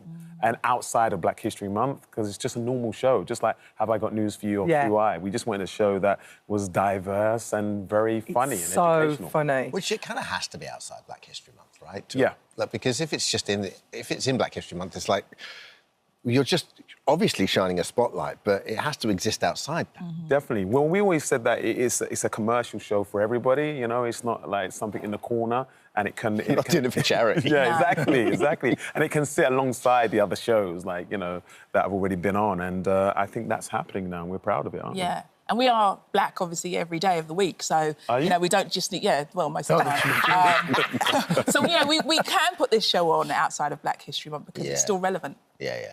What's so lovely is you've got this ongoing joke that you want to take over and be the main presenter, don't you, Chizzy? But you actually get the opportunity this series. How did it go? Did you like anchoring?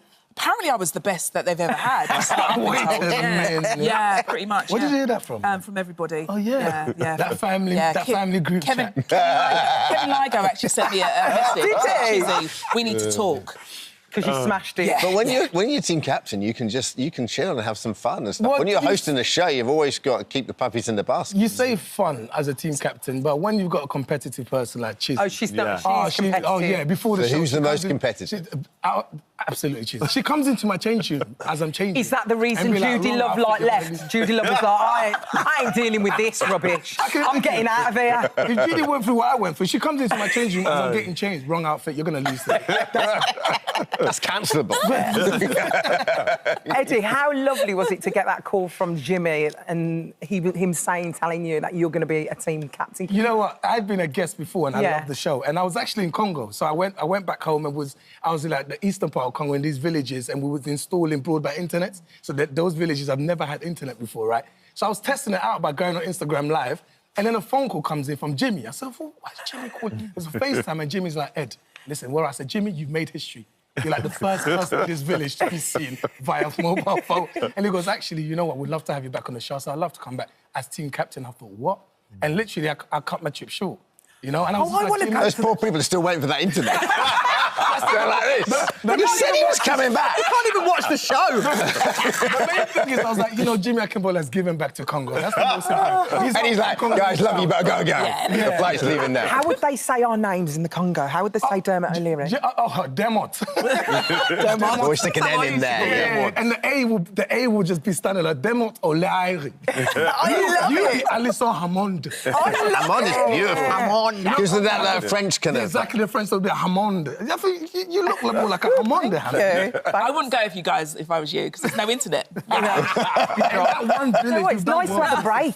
It's nice to have a bit of a break, though, do you know what I mean? When you watch the show, what I love about it is it doesn't matter if you don't know the answers, does it, Jimmy? No. It's a safe place to run joke and literally... learn. It's like you're laughing and learning. Yeah, we call it edutainment. Do you know what I mean? It's like educational and entertaining. And I think you learn a lot from laughter. And we like the guests that don't know the answers, you know what I mean? Because, you know, we have more fun that way, and you're always going to get the answer from me. You know, for me, I think my role... I'm like the head teacher, trying to keep them in line. They call me the Black Stephen Fry. You know? It's set up for Jimmy to, like, wait for about 5 working days before he gives us the answer. And that's when you realise a lot of us might have bunked off school a little bit. In fact, that also the point of it is that in school we didn't really get that type of information when it comes to Black history. It's so true. I keep saying, though, it's not just Black history, as we mentioned earlier. It's actually part of British history. Yeah. You know what I mean? And it's broad than that. It's broad than that. And we all deserve to just understand a little bit more about each other and our cultures, and that's what it comes down to. But the most important part is just embarrassing ourselves, because none of us know the answer. So much fun. You know? So that's what Alison was saying in breakup today, she says, what's funny is the white people go on there and they're like, I don't want to get cancelled here, I've got to learn everything. So they get everything right, because they're like, there's no way I want to go on there and get anything wrong. People don't even know anything, and the white person gets it right. I mean, the show is called Sorry I Didn't Know. Yeah. We don't know either. Yeah. We know what Malcolm X and Martin Luther King. We don't know about all the other stuff. But you know what? I wrote a children's book on Black history, and literally, adults buy this book. It's a children's book, brilliant. but adults love it as well. Do you know what I mean? Yeah. And it's so important to go outside of, like, you know, the normal people that get rolled out for Black History Month. Yeah, you know? yeah. And it's about our inventors, our kings and queens, and it's not just about the past as well. There's so much history happening in the present right now. Yeah. And so we're really proud of that. And for us, it's all about have fun and learn some stuff. And when you've got people online, like families, like shouting at the TV, getting the answers right and wrong. It reminds me of back in the day, I'm showing my age, but like, you know, Jeopardy or Catchphrase or Blockbusters, where, you know, as a family, you would shout out at the TV with the answers. And it's an important point before we leave it, though. It's just history. Right? It is. It's just British history, and history evolves. Exactly. You learn different things about it. I always say we live in the great melting pot of the world, and like we miss out on so much, and we starve each other of information that could just make us unite a little bit. And that's what it's all about. And to anyone who says that, you know, it's not for them, it's just about Black people, no, y'all were there as well. Do you know what I mean? You're all part of our... Well, you say that, but, you know, it's, what, 5 series and... yes. Can we all do so competitive. Waiting on the call. On the show with him. Can you imagine him? He'd be like, yes, the answer is... We have to be on the same team. You'd be all over. All right. We're going to get you on for season 6. Sorry I Didn't Know returns this Sunday, 11 p.m. on ITV. Well, thank you. Thank you so much. Thank you so much for visiting our This Morning YouTube channel. We upload new content every single day, so go ahead and hit that subscribe button, and we'll see you in the morning. And so Lenny Henry joins us now to tell us more and to hopefully share some of his favourite comedy moments from across the decades. Great idea for a show. Yeah, it's great. It's work for us, but actually, when you watch it, it becomes entertainment just by dint of having Paul Whitehouse sitting next to you, pretending to be a Geordie, speaking with a Jamaican accent. It's Bierkan, apparently. Yeah. And it was just fantastic. And some of these people are my friends, and people are new friends now because we have this ability to chat for a whole day. And I love the experience, talking about work, talking about the craft behind the work, and then basically watching lots of clips and wetting our pants.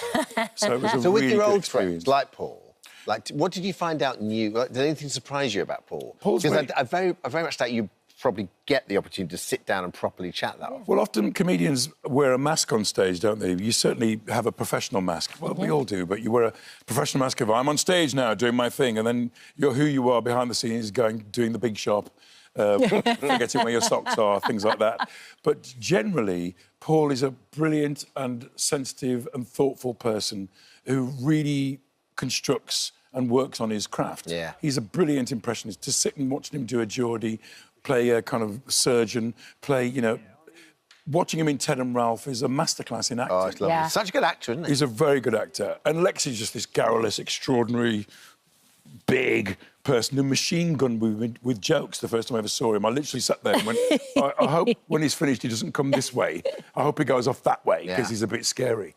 And Sally, very thoughtful, and Ramesh, just full of self-doubt, but secretly very, very clever and very smart. Oh, so good. I think that, on watching it, I think that's one of the most interesting things, is where you even take other shows that neither of you have been in, like, I don't know, something like Only Fools and Horses or whatever it is, and you sit and you watch it, and you kind of take it apart and you go, this is why this works, because of this silence, or because the one that you mentioned, Ted and Ralph. Yes, where it's like, it's almost a little bit heartbreaking. Love story. But that's why the best comedy does do that. The best comedy gets you by the heart, and it makes you laugh, but also it can do this too. Yeah.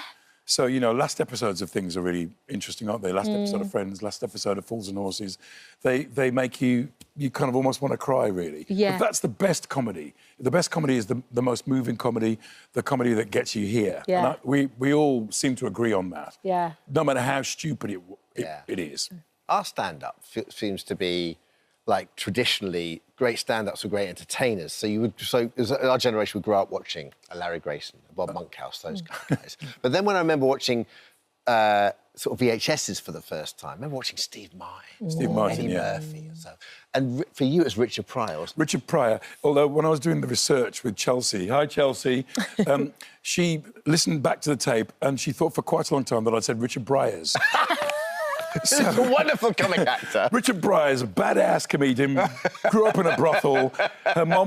His mother was a madame, his dad was a pimp, and, you know, Richard Bryars, extraordinary comedian. You saw that in Ever Decreasing He basically Circles, opened the obviously. vein and let it all out onto the page. And I bet she was thinking, I didn't realise.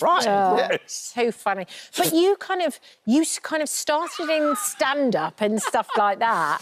Yeah, I started off as an impressionist. Yes. I was a mimic, because every kid at school could do "Thank you very much." I had a bit of trouble. Everybody at my school could do Tommy Cooper and Michael Crawford and people like that. But I was the one who said, I want to do that in front of a bigger group of people. Yeah. So I was the one who got up at an assembly and went, "One through a party in the county jail," and all of that, because I wanted to do it in a bigger way. Yes. My mates were Greg Mack and Tom. Greg passed away a few weeks ago, but they all said, this goes beyond this. You can do more than this. And I think we all have that person who goes, you know what, you're really good at this. You should try. Whether it's a teacher, whether it's your best mate. Yeah. And we were always in a car going, laughing at things and making jokes and listening to tapes of Tommy Cooper and Steve Martin and Tom O'Connor. Do you remember Tom O'Connor? Yeah. And just going, that's funny. I'm not sure that's as funny as that. Jasper Carradine, Knots. Yes. We listened to. Yeah. The Goon Show. Yeah. We listened to that on cassettes. So where did that was the first break Tiswas for you? Like, where did that first break come from? No, I was on a talent show for the millennials, and it was called New Faces. And you didn't get a new face, but you did get to go on at the London Palladium. And this is me being frank, making a joke about being black. Look how young you are. Look at that bow tie. You could land Concorde on that bow tie.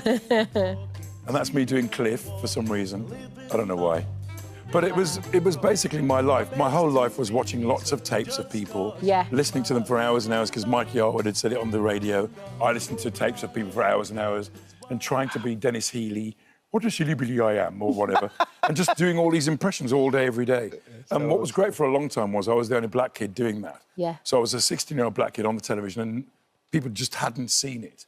You might have seen Sammy Davis Jr. doing impressions, but you didn't see somebody from Dudley doing it. And it was a unique thing, and it basically shaped my career for years and years and years. So talking to my peers about this was fantastic, because you learn about Lexi, not coming from that. Lexi came from a very written place and then decided to be an improviser. Sally Phillips is an actor who went and studied clowning. Ramesh was a teacher. You know, Paul was a builder and a decorator. So everybody comes from somewhere, and it's just making your mates laugh in that space and going onwards from that. Yeah. So it's wonderful, and this show, I hope, will be entertaining, but also help people to think about the craft behind it. Yeah, and also when you watch it, you kind of go back in time as well, and how different things were then, and what was acceptable and what's not acceptable now. But you've got to remember, Kat Deeley, that back in the day, there was only 3 channels. That's correct. So you were watching people and they could do sexist jokes, homophobic jokes, they could do anything they wanted and get away with it because there was only 3 channels. But now, the kids are going, well, I don't want to watch that. Yeah. And they go anywhere because we've got the streamers, we've got cable, we've got everything, and they've got YouTube. They can watch anything they want when they want to watch it. They don't want to be told what to do anymore by somebody saying, you'll watch this comedy now. Yeah. And some comedy still breaks through, but a lot of the offensive comedy that people used to do and get away with, that's not the thing But anymore. also, I think, much like language, it evolves. So in 20 years, what you're watching will be very different to what you're watching now. Oh, they'll just be beaming things into our brain now. we'll be wearing YouTube glasses or something and go click and we're watching Basil Fawlty. But I mean, hit the a car. content. It's really, what's acceptable now might not be acceptable in 20 years' time. Like, everything evolves. But it might come back. You never know. Yeah. I mean, if you contextualise something and go, oh, this is a character who is a sexist and therefore we'll be laughing at him from a position of superiority. You can get away with that, kinda. But generally, I think you're right. I think people will laugh at different things and choose their moment to laugh at it when they want to laugh at it. And that's good, right? That's good. I'm glad times have changed. Is there anything you would change? Yeah, I mean, I started off as a 16-year-old copying people that I'd seen on the television. So I told racist jokes about myself. And when I watch it now, I go, yeah, I wish I hadn't done that. But actually, if wishes were horses, beggars would ride. So now you just got to learn from the mistakes you made and move on into the future and try and get better role models. Yeah. And you're doing that in loads of different ways. I mean, the theatre, you're writing. I'm in a play next year, darling. I'm doing a one-man show. I've written a children's book. And Dermot, you write children's books, right? My new one's called Tyrone's Cool Crown, and it's about a kid who's 8 years old, who looks like me when I was 8, with a massive afro. So big, you can't get on the bus. That's how big his afro is. And it's about not being scared to go to the barbers, because the barbers is a serious place, and he might cut your ears off if he is distracted at any moment. So Tyrone's Cool Crown is about that. And hopefully little kids will read it and go, oh, I'm going to go to the barbers. It looks like fun. So that's what it's about. Well, the world doesn't stop. It keeps going, and you've got to keep going with it, right? Absolutely. And doing things you love as well. Do things you love. Which you can tell that this show is you. It's very doing enjoyable. Things you love. It's Legends of Comedy with Lenny Henry, and it airs on Saturday, 8:15 on Channel 4. Thank you so much for visiting our This Morning YouTube channel. We upload new content every single day, so go ahead and hit that subscribe button, and we'll see you in the morning. Again, much tougher than our first guest. He's been a paratrooper, an SAS sergeant major, a bodyguard to some of Hollywood royalty, and the chief instructor on Channel 4's SAS Who Dares Wins. So, safe to say he has a story or two, and now he's sharing, not all of them, I imagine, but some of them on the road with this tour, always a little bit further. DS, Billy Billingham. Welcome back to the show. Good to have you, Billy. It's an absolute pleasure to be here. Thanks for the invite. Tell us about this, always a little bit further tour. So, how are you finding it this time around? Are you enjoying being out on the road? Loving it, absolutely loving it, yeah. I mean, seeing new towns, new cities, getting to see our own country, which, you know, you generally don't get the time to do so, and meeting brilliant people. The demographic is unbelievable, from 11-year-old to 80-year-old couples that turn up, and I'm just, yeah, I love it, real nice people. Do you enjoy being on stage, though, or is that tougher than some of the things that I've just listed there? You know, I never intended to do any of this. It came about to help out with a charity gig, and I didn't know how I was going to sort of be, whether I'd be nervous or what I didn't even know what I was going to talk about at the time. And then, no, I've just gravitated straight towards it, and I love it. I don't get nervous. I enjoy being up there, and I just, you know, get in the moment and just love it. It's brilliant. And the SAS is notoriously secretive, right? There's this kind of unwritten pact, I suppose, you know, and I did that show back in the day on the BBC, and I met all the old kind of, all the old, you know, tough boys, and they'll sit around you and have a few drinks and they'll exchange some stories. But there's always a kind of a reserve, I suppose. And with the show as well, I guess you have to tread that quite carefully, don't you, what you can and can't say or what you want to say. Yeah, you've got to be very careful of, you know, talking about operational stuff or training stuff, because there's stuff still going on today that I was involved in years and years ago. So you have to tread very careful. But the tour itself doesn't... I don't go into any of the military sort of stories as such. It's my life and what that was like and what that journey was like going into the... What a life it is. I mean, the journey itself, from being like 15 years old in Warsaw, stabbed, because you were rolling with the wrong people at the time. Yeah, but, you know, I'm accountable. I was the wrong person as well. So you can't blame other people. That's the thing missing today. So, yeah, I was getting into trouble. I got stabbed. Yeah. And then you found the cadets. Is that right? And a teacher you loved, essentially. Yeah, influential person, as I call it. It was just... I think that was even younger than that. I was about 11 years old. I found the cadets and there was a light bulb moment for me. I realised I was never going to be academic. This is what I like. I love the discipline, the camaraderie. I loved what I was being taught. And I just thought, this has got to be me. Wherever my journey goes now, when I grow up, that's where I want to be. Yeah. The military will... important. And it was my saviour. Like you said, like whether it's a parent, whether it's a teacher, whether it's an influential... It's just so important to have that one person. Yeah. I remember that Ian Wright... I don't know if you've seen that lovely clip with Ian Wright where he's looking out over Highbury and then his old teacher, who he thinks is dead, turns up. It's a long time ago now. Yeah. He thinks he's dead and this guy turns up and Ian just breaks down. He's the only man, really, that's ever believed in him. It's just such a beautiful moment. Yeah, it really is. I mean... That's what this talk's all about. It's influential people on that journey. As a kid, you know, we all go a little bit rogue, but I went really rogue.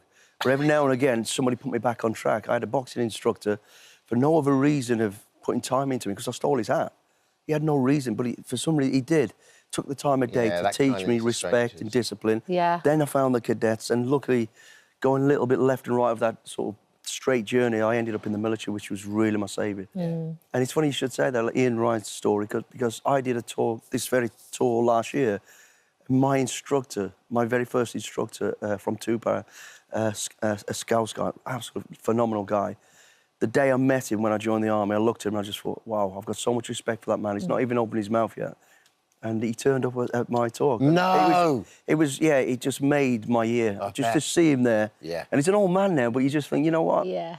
He gave me the tools to become who I am today. Yeah. So and how about those moments then? So you find what you love to do and you're great at it as well. And it's kind of anything. You seem to be able to turn your hand to pretty much, like whether it's going up mountains, whatever it is, you can turn your hand to it. And then you come out of that and all of a sudden you have to go back into real life. And that's quite hard as well. It was horrendous. Leaving the military after 27 years, you don't realise how institutionalised you are. And I didn't. You know, it was a tough time for me. I was going through a divorce at the time. The whole world was upside down.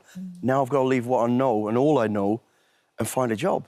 And then the job they gave me was the highest profile you could imagine. So I've gone from being under the radar, no one knows who I am, to stepping out and I have to work. But I'm now, instead of guns pointing at me, I've got cameras. And it was horrendous. What, it's so funny you say that. I'd rather have a gun pointing at me than a camera. That's crazy. And is it easier if you're in the SAS to get to a Justice Civvy Street because you're able to get those better gigs? And is the support there for ex-servicemen now? Has it got better, do you think? I'd like to think it is. I don't really know, because I have a lot of people reach out to me. I don't think the support is still there that it should be at the level. It's so hard to leave. Yeah, it was... I mean, just registering at the dentist, I was like... I didn't, you know, you get used to, I know where the dentist is, I know how to get my food, I know where to get my equipment. And then you leave, and this whole new world. The regiment didn't really set me up for that at all, because you're working at such a level. Yeah. You know, you just, a lot of things get put in place for you that you don't realise. And it's all those small admin things that catch you out. Yeah, for sure. You know, I moved into a flat on my own, and I'm now working, I'm on TV, I'm trying to hide from the cameras, trying to work out what I'm doing. It was awkward. Yeah. And then I've got a big bang on the door, and I open the door, and there's two meatheads stood there telling me they're going to come and take my TV and my settee. I went, what are you talking about? Did you commando that? That's because you come over that threshold and it's game on. Oh, man, I'm going to do what I'm going to have to do. As you mean a bailiff rocking up to your house. But, I mean, that is... But just occasionally things go a little bit wrong from being the tough guy as well, because I do know that you were a bodyguard to Brad and Angelina, is that correct? Yeah. And we do have pictures of you in girly sunglasses. Why? What happened? You do have the pictures? No. I'll tell you what happened. I mean, we were in New York and stayed at the Waldorf, and we just got smashed with the paparazzi. And it became a bit of a joke. And Brad used to say, hey, Mr. SAS guy, come on then, get me out of here without anybody seeing me. So we used to do all these little sort of, you know, distractions, and it was a bit of a giggle. Yeah. And we always did it, got away with it, and got them out. But this particular day, all the paparazzi were down at the front, so I went out, they did a deception, made it they were getting into the vehicle, and then blocked the view, got them out quickly, and we went down the back stairs. The back stairs are like this. Yeah. And we're giggling to each other. So the paparazzi are chasing 2 empty cars. They don't know that. So we come down the back, and they're in front, we're laughing, and I think, I better get in front of them just in case there is someone at the front. And we're just going to jump in a yellow cab. And I run down, and as I get past Brad, I lose control, and I end up gambolling down, smash my face off the side of the rail. I wake up, open my eyes, and I've got Brad Pitt's holding my head. Cradling you. Yeah, I'm looking and going... Oh, just tell me that again, Billy. Just let me imagine that. Brad You want to fall down some stairs now, What did he say to you? I just looked at him and I went, I'm your bodyguard. He goes, yeah, you ain't doing a very good job, are you? And I happened to wear Angie's glasses, these big, because I had this cut, and we were still out in front of the paparazzi. So good. Listen, Hilarious. if anybody could pull it off, it'd be you. Big pair of girly sunglasses. Thanks, Billy. No one's gonna say anything. Great to see you. Absolutely Tickets for amazing. Billy's tour, always a little further, are available now. Brilliant. Thank you. Come along to it. I'm in London on the love 18th. to. On the 18th. Can I bring my boys, or is it... Yeah, no, how old are the boys? They're 8. The big one's Bring 8. them. Is that good? I won't swear. They're used to that. Don't worry about that. Well, I won't promise. Straight. Thank you so much for visiting our This Morning YouTube channel. We upload new content every single day, so go ahead and hit that subscribe button, and we'll see you in the morning. But now fiction has become reality for Gillian Anderson. After playing the part of a sex therapist on TV, she's now hoping to help women around the world take power in the bedroom with her new book. It's called Want. This is the book, and this is the book we all need. I needed it. You need it. Jill, thank you. Thank you, Gillian. Oh, tell us a little bit about it, because how did the idea come about? Because I remember, I don't know if you remember Secret Garden. Very similar book. I was a teenager when I read it, absolutely loved it. Well, Nancy Friday, who wrote My Secret Garden, did a call out to women in her community to write in. This was presented to me by my literary agent, who said, what if we did a book for the ages to see whether anything has moved on in the internal minds of women from around the world, and actually spreads the ask out much further. And so we did that. We put calls out. We did articles and tweets and Instagram, and as much as we could do. Bloomsbury, who ended up publishing it, put the call out, and we ended up getting letters in, anonymous letters from women, like in Nancy Friday's book. There are anonymous letters from women of all ages, from many different nations and countries and cultures from around the world. And so it feels like a compilation of women, anthropologically, of women from all corners of the earth. And so we've got really touching, moving, raw. It's not it wasn't a literary exercise. Women are writing in, they may have never written anything before, or even talked about their internal desires and imaginings, and were brave enough to send their letter into the portal to come to me so that we could publish it. I mean, you say brave. The thing is, with something like this is all about women's fantasies. You say brave, but when you're anonymous, I think it gives you more room to, experiment, to really tell the truth and what you're really feeling. I feel like this book is an honest depiction of what women really want. Well, it's interesting, because you'd imagine that in this day and age, with everything that's on screen, with all the porn, with all the things like sex education and euphoria, that it's such a big part of our culture on the one hand, but it's kind of not on the other hand, just in terms of how we communicate with our partners or with our friends. And so what's interesting about the book is that even though it is anonymous, the women who wrote in speak about feeling freer in getting to write it down, that somehow they feel seen and heard in what their desires are. And also, women who are reading the book are saying that they feel, because they're reading other women's thoughts and experiences, that they feel that they are represented on the page. And it's not just about the bedroom. Yeah. That's the point that's coming from this. It's women thinking about what it is that they actually want in their lives and how they are involved or complicit and maybe not feeling courageous enough to ask for it. You know, and that can start in the bedroom, it can start in the office, it can start with your partner or who you're dating. But, you know, how am I contributing to me not getting what it is that I want from my life? And it's a big conversation. But I think from what I'm hearing, women are really appreciating a platform and a community to be having that conversation because they feel heard.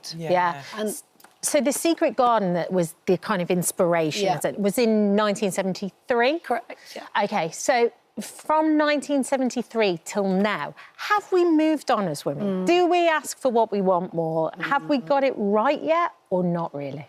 I don't know if there's any right and wrong. I mean, what is surprising is that 2024 there is such a taboo around fantasy and around, you know, it's amazing in these letters to hear women still talk about getting their needs met in their own time, if they even do, because they don't want the awkwardness. They don't want their partner to feel that they are judging how it is. They don't want to waste their time. You know, all those, it's really interesting, isn't it? You know, I'm an actor. I'm not a specialist.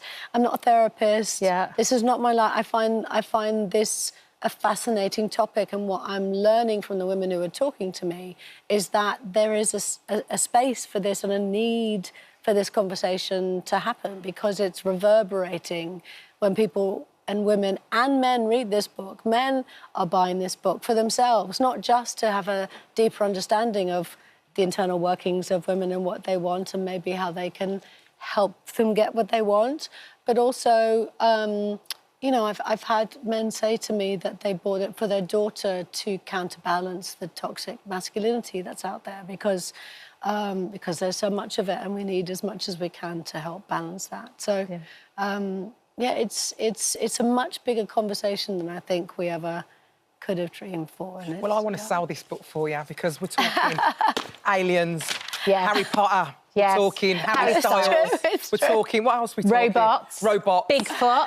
Yes, very good.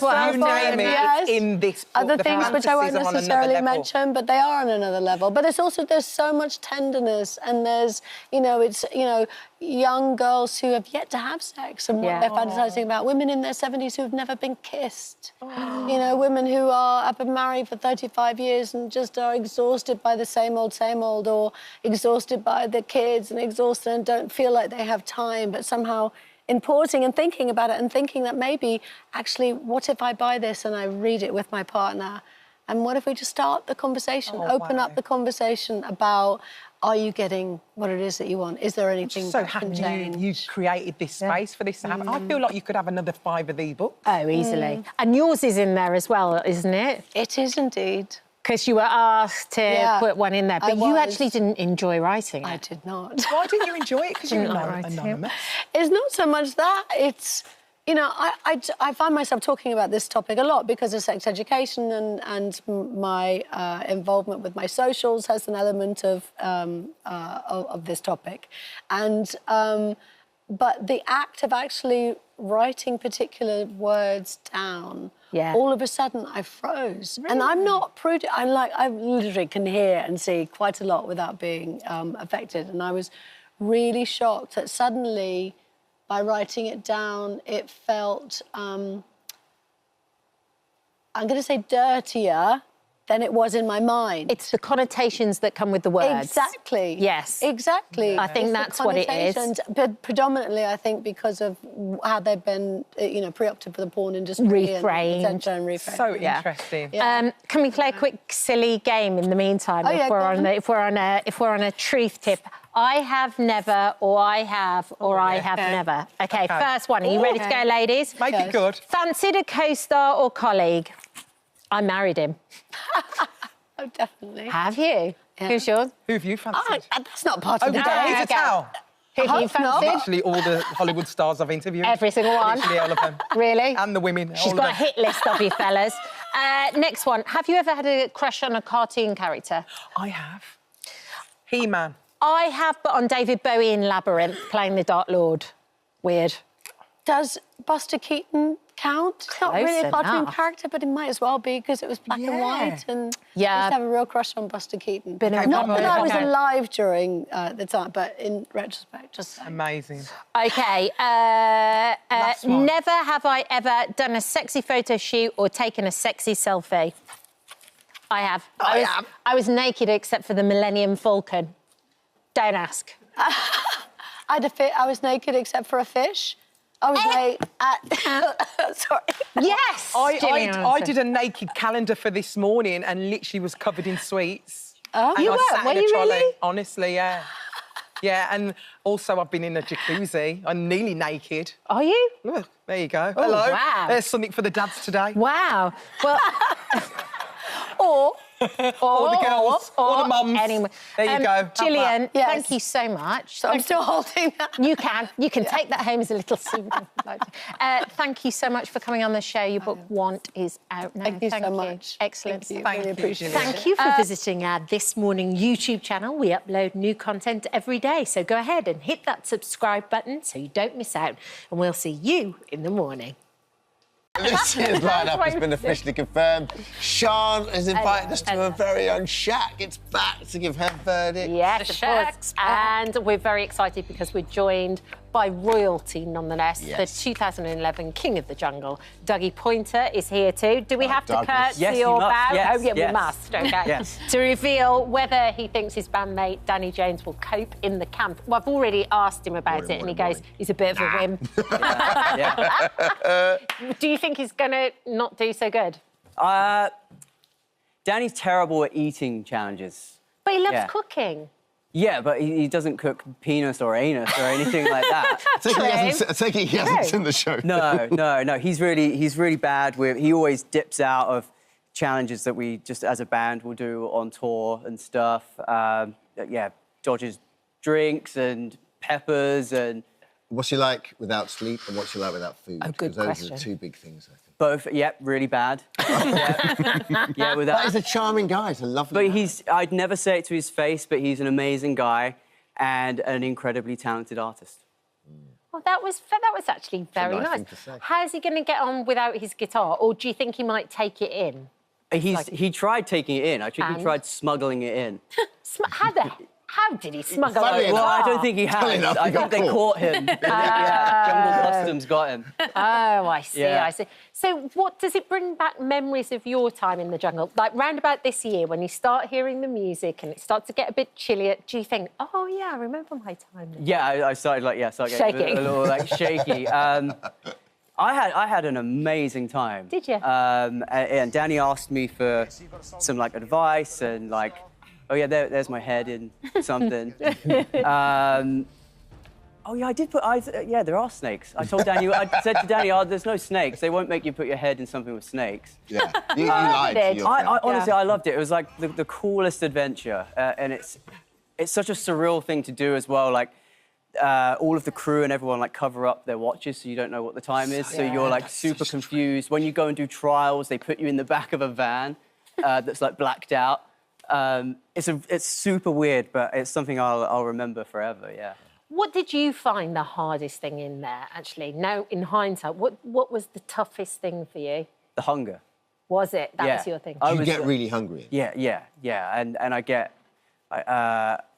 super, just low energy, no personality. I hate that. And you're hungry constantly, and you just obsess about food. Right. What am I going to eat when I get out? And you can't believe that in everyday life, you can just walk into a shop and buy anything. But it's also so interesting because it's so political who does the cooking. To me, that seems to be where all the rows start. Yeah, I stayed away from the cooking. I can't cook anyway. But he likes cooking, though, Danny. So do you think he'll be able to do that, or do you think he's going to get involved, or...? Do you stay... Well, he's not good with conflict, so I think... I don't know. I said stay away from the cooking. Just do the dunny. That's what I did. Surely that's the worst job. But then everybody likes you because you clean up all the food. So, Sian, who's you joined with? Come on, talk. Oh, I mean, there's so many good people. And obviously, yesterday we were sort of saying, you know, a lot of celebs had landed in Australia and was playing it cool and saying they were there for golfing trips and all sorts. But now we have the list confirmed. I'm always here this time of year. Yeah. So let's start with the big name, Colleen Rooney. This is the one that everyone can't believe it. So excited about. And what is quite interesting about this is she's in there with a journalist who I think might start asking her about all that stuff with the Rebecca Vardy, Wagatha Christie. Maybe is she allowed to talk about it? Like, is there like court cases still going? She might not be allowed to say anything. I don't know, but so that is Jane Moore. Jane from Loose Women is going to be in this, and maybe she'll ask her some hard-hitting questions. I don't know. Why is Colleen doing it? I don't know why she's doing it. Why do you think she's doing it? It's a great question, and I don't know because she did obviously that documentary, the big Wagatha Christie thing. I think she came across fairly well in that. Yes, so absolutely. maybe this is maybe she's got other ideas getting back into television, perhaps. She always comes across like she's super likeable, doesn't she? Lovely. Yeah, she came across quite well in that, I thought. Obviously, you've got your mate, Danny, who's going to be in there, who I thought will end up getting a load of the challengers, because I bet the Busted lads, it'll be Matt Willis calling up every time for him to do all the stuff. Yeah, probably, yeah. Then someone who I think in my head already could be a front-runner, Oti Mabuse. Yeah. Can I say, I'm a bit annoyed with Oti Mabuse. What? I saw Oti Mabuse last week and she didn't say a sausage about it, so I'm really annoyed about it. Dermot, the same. We did a Big Brother show together and we were talking about the jungle, and did she let slip? No, she didn't. But what I learned is she's impressive. so... Wow. Oh, she's brilliant. She's so funny, and she jokes about herself without hair and makeup on, saying, she was said to me, Sian, I'm such a catfish, wait till you see me without any hair and makeup on. So she will be a delight, I think, in there. She'll be so funny. Super positive. Talisa from N-Dubs is going in, the female boss. You know what? Talisa's a really, really good... I worked with her a few years on the X Factor. She's a lovely person. I hope she does really well in there. I think she could kick some butt, yeah, too. she's far more sensitive. She's been through a lot as well. She's far more sensitive than she was given credit for. Yeah. She's a really decent human being. I think she'll do really well. I like those kind of people where you don't really know that much about them, first of all, and then you go through and it's like peeling back the layers of the onion. I agree, because she was a big band, you know, in my era, and I don't know loads about her, so that'll be nice. GK Barry, massive internet sensation, YouTube channel, podcast saving grace. She will have a huge fan base. So I have a feeling, again, she could be top 3 at least, because she'll have so many people behind her. Where else are we going? Let's have a look. Said about Jane. Dean McCulloch from Radio 1, radio presenter. He could be very outspoken, Dean, because he's not, you know, he's known for not being shy. Got loads of opinions, so he could be one to rile up the camp. Barry McGuigan, who former featherweight boxer Barry McGuigan. Barry McGuigan. Have you encountered him? It's lovely. Yeah. You have to understand, when you brought up Irish in this country during the 80s, you basically had Eurovision and Barry McGuigan. That's all we had to cheer. So Barry was everything. The Clone Cyclone. He was one of the greatest boxers. He was an incredible guy. But and I've met him. And then do you remember that show Hell's Kitchen? Yes, of course. He won Hell's Kitchen, I think. Yeah. The boxers always come across quite well because you get a softer side to them. He's a lovely man. Correct. So and we'll also see. the old stories as well. Those old stories that you've heard tales about, but then you get the real truth from the... He's a gentleman as well. From the mouth, Well, talking of gents, Alan Halsall from Corrie, he plays Tyrone. He'll be great. He will be great. He will be a fan favourite as well. The Corrie lot always do well, don't they? Yeah. Yeah. Melvin O'Doom, another radio presenter. Loads of my mates are going this year. I know half the cast. Yeah, Melvin's a lot of fun. He's really good, and he will be a real laugh. I think he'll bring a lot of joy to the camp. So that is who we've got so far. I think I've said everybody. That's 10 of the 12 confirmed. There's 2 more. Oh, do we have any rumours about the other 2? Rumours, Maura Higgins from Love Island is the only one I've seen as a rumour. OK. But, who have I missed? I've missed somebody. One of the Reverend. Where is he? Reverend Cole. He's going in as well. Sorry, I forgot about Paul Reverend. That's a couple I'd like another one. Bit of scandal there. Whoa. That's just tuning in now. What, those 2 together? In those outfits. Do the 2 extras go in later, do they? Is that the kind of... Yeah, they sort of come, like, normally a few days in, there's like a challenge and they sort of appear. And they've gone politician-free this year, as far as I can see, so it should be good vibes. I think that is a good lineup. It's a cracking lineup. Who do you think... Present company accepted. Could win. Who's your favourite? Well, look, Danny could do really well. Is it true that he's packed some interesting underwear? Oh yeah, he said to me, he's like, mate, he's been deadly serious, mate. I've packed some really tight silk boxer shorts. It's like, well, why? He's like, so nothing can crawl up my bum. Dude, where do you think you're going? Little tight bottom huggers in case he has to go into one of those challenges. Yeah. He's thinking I said he should have taken some, like pink women's underwear and not said anything about it. So when he's, like, tending to the fire, it just have a thong poking out. He's always been naughty. He's a naughty one. He's always the been one you got to watch out for. Yes, you have. You've always been naughty. Thank you very much. Thank you for visiting our This Morning YouTube channel. We upload new content every day, so go ahead and hit that subscribe button so you don't miss out. And we'll see you in the morning. For all of that, 6-time Olympic champion Sir Chris Hoy revealed just a couple of weeks ago has been diagnosed with incurable stage 4 cancer. Shortly after being told he may have between just 2 to 4 years to live, his wife Sarah was diagnosed with multiple sclerosis, and the family embarked on the toughest time of their lives. But determined to spread a message of hope and happiness, Sir Chris has written a book, All That Matters, to inspire others to stay positive during challenging and difficult times. And he joined us now alongside Sarah. Morning to both of you. Morning. Morning. This book is sensational. It's so... It's heartbreaking, it's powerful, it's sad, it's happy, it's funny. It's like all the best parts of being a human being. Congratulations. Thank you. It's absolutely brilliant. It all started with just an achy shoulder. Yeah, you know, I had this pain in my shoulder. It wouldn't go away. I was, you know, I was 47 then, still lifting weights in the gym, still physically active. You're used to having aches and pains, but this one didn't go away. So I went to the physio. He suggested getting a scan. Went for a scan thinking it'd be routine, and there was a tumour. And what was that? How did that pain manifest itself? Was it just like, oh, I need acupuncture or a massage, or I'm sure it'll go away kind of thing? It just started out as an ache, and it got worse and worse to the point where even driving a car, lifting my arm up, doing anything, it was really painful. So I thought, there must be something wrong here, but never in a million years considered it might be cancer. So many men of a certain age feel that, you know what I mean? You get to our age and you just go, you just get aches and pains, you shrug them off, right? Yeah. And also men are terrible at getting checks as well. That's the other thing. You do just tend to shrug them off. And so then when did you hear your diagnosis? So I went to get the scan at the doctor's surgery. They brought the scan up and said, there's a tumour on your shoulder.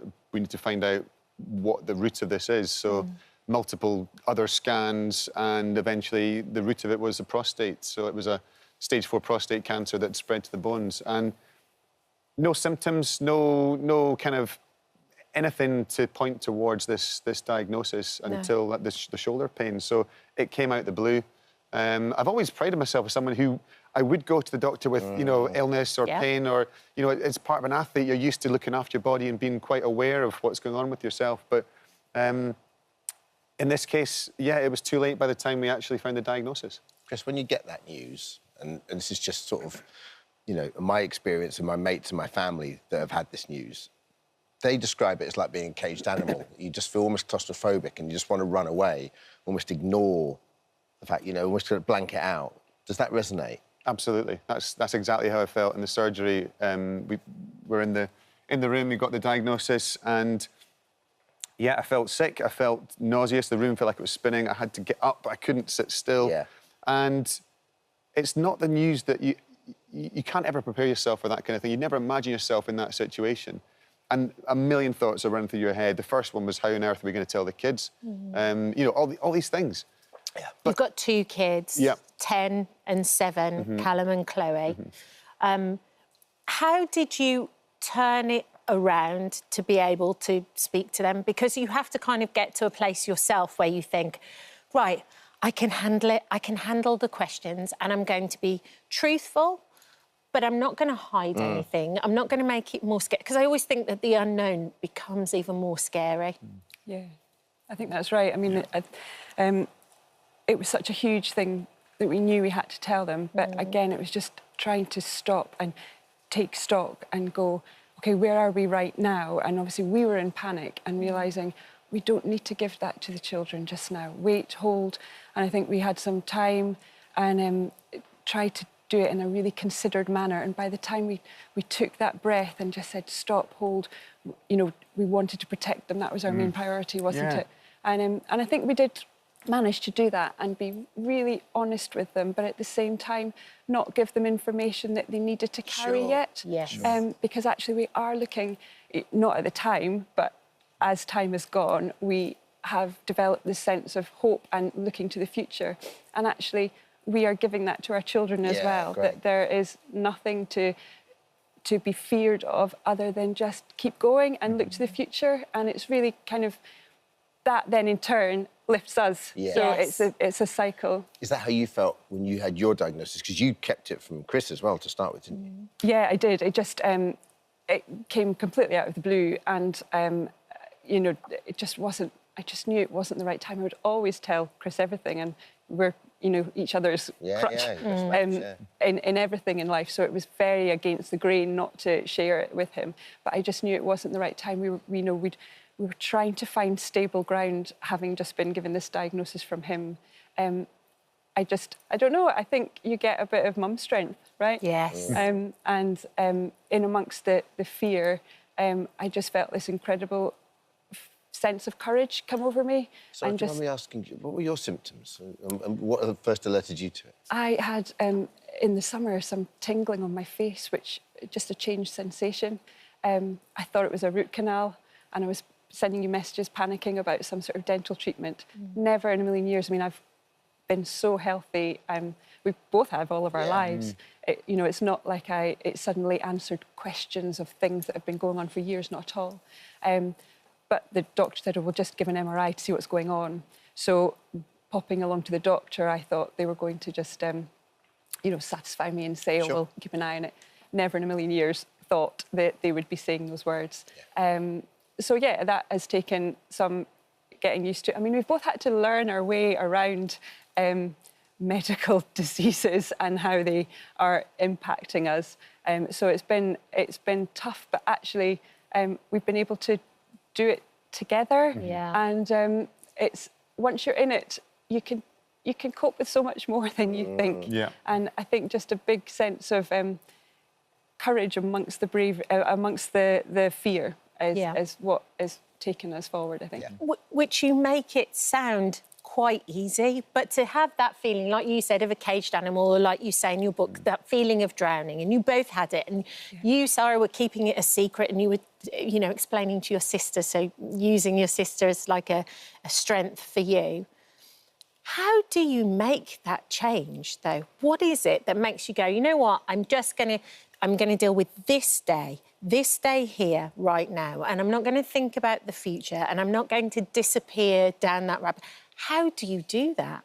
I think, as you say, it's about dealing with the here and the now, and it wasn't as if we flicked a switch and suddenly found hope overnight and found this positivity. It's a seed that grows slowly. It's something that, you know, it takes time.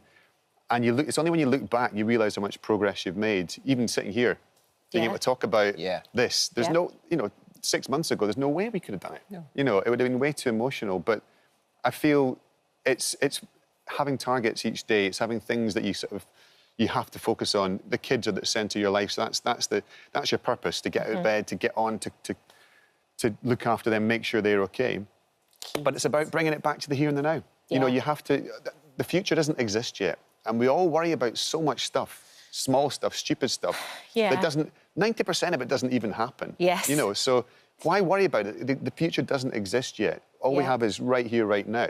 So it's about trying to be present, trying to appreciate the now, but that's not burying your head in the sand and saying, you know, I'm not going to worry about the future. You still plan for the future. You still, you know, have goals. You still have targets. You still have things to work towards and be aware of. But really, it's bringing it back to the here and the now. What was so interesting to me in the book was when you actually described going through the chemotherapy and the ice cap and the putting on the... You would think that because of everything Chris has done and the 6 Olympics, you're used to kind of pushing through that pain. I'm a big softie. Yeah, that's what it is. Well, now the cat's out of the bag, Chris. That's the thing. But and you describe it in a way where you would like, I'm just going to take each second as it comes. I'm going to think of great Uncle Andy as well, and I'm going to go, and I'm going to go, right, I'm going to do 1 minute, then I'm going to do another. So the cold cap was there to try and, it basically freezes your hair follicles and stops or minimises you losing the chance of losing your hair during chemo. The ice mittens and socks are there to ideally reduce the chances of you losing the sensation, permanent sensation in your fingers and toes. So it's an important part of the treatment. It's not part of the cancer treatment, it's just part of the side effects. And it was a big thing for Callum, wasn't it? That was Your it. hair. That was it. I wasn't that fussed. You know, I've not got much hair as it is, so I wasn't that fussed. If it goes, it goes. But for Callum, it was a big deal. quietly thinking that. Aerodynamic on a bike. Send a private Exactly. So it was like, for Callum, it was important. You know, I think he was a bit... He knew of people who'd gone through cancer treatment before, and I think the thing he picked up on was the fact they lose their hair. And he didn't, I think, in his mind that, you know, I maybe drop him off at school in the morning with a full head of hair and then arrive in the evening with nothing. So he was a bit freaked out by that. At the time, we hadn't shared it with people, so actually there was a privacy aspect Yes. to Of it course. as well, which just gave us, again, we were just trying to find stable ground back then. So I think there was a duality to that, wasn't there? Yeah, and also, but yeah, you're right though about sort of calling upon the sporting strength and the mental strength. It's you know, it's not looking too far ahead. Again, bringing it back to where you are right here, right now. So the cold cap was pretty painful to put on, and the pressure of it and the temperature of it.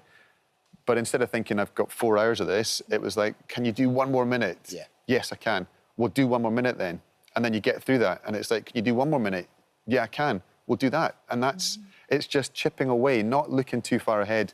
You can psych yourself out. You can, you know, basically talk yourself out of anything in life, I think. But if you focus on what you can deal with right now, you can surprise yourself at what you get through. And also you mentioned, you mentioned it in the book as well, about how you don't then make the decision. Some of the days you were said, oh, I can't do this again. Yeah. And we just said, well, we don't need to make that decision now.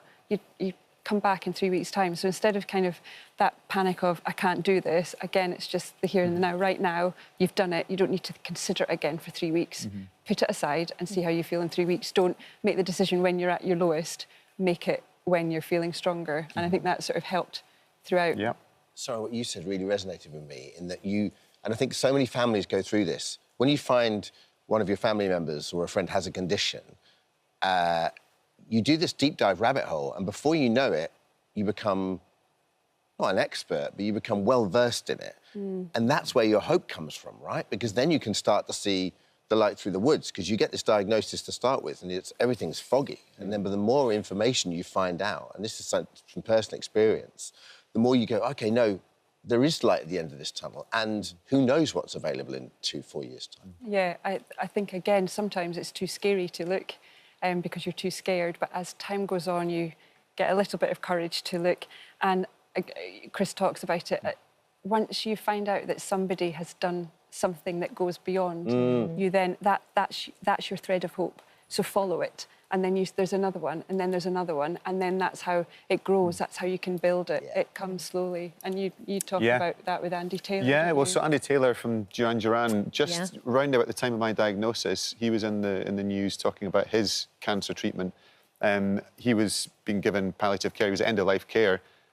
All the chemotherapy and the various treatments had stopped working.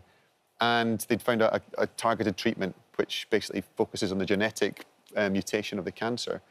A new drug, and he was cancer-free, not cured, but essentially asymptomatic. Which was absolutely incredible, and he was exactly the same as me, stage 4, secondary in the bones. So immediately, as Sarah says, you think, well, there's your glint of light. You think, well, if it works for one person, perhaps that might work for me. And even so we managed to make contact with him, and he phoned me up, and such a positive guy, and it was like, here's someone who gets he's been through what I'm experiencing right now, and he gave me hope, and just his positivity. I thought, how can you be so positive? And that was the first, in the early stages, you can't imagine yourself ever being positive again. You can't imagine yourself laughing again. You can't imagine yourself having joy in your life again. Humming, whistling. Yes, exactly. And all these things, they don't come back overnight. They take a long time. But I think it comes with hope. It comes with things like, well, actually, the treatment is starting to work. So now I'm pain-free. You know, that everything is under control for the moment. Right. And there's a plan for the next stage of treatment. When the current stages don't work, or stop working, we go on to the next stage. Yeah. So you have a plan, and you adapt to the situation, you accept it, and you appreciate the here and the now, because none of us know what's coming. I mean, you say you have a plan. There's having a plan, and then there's having a plan. Tour de force? Yes. So She came up with the name, didn't you, did. Sarah? Like You're really the brains in this operation. Thank you. Yeah, and you know, that's one of the reasons of sharing the hope and finding that from somebody like Andy Taylor, who then gave that to us. I think that really helped in then you documenting the book and then wanting to be able to give that hope to somebody who today is sitting in the situation we were a year ago, where that hope is gone, and being able to shine a light on it and say, it might not be what you think, hold, wait. And by showing the Tour de Force, I mean, look at him, he's on his bike every day.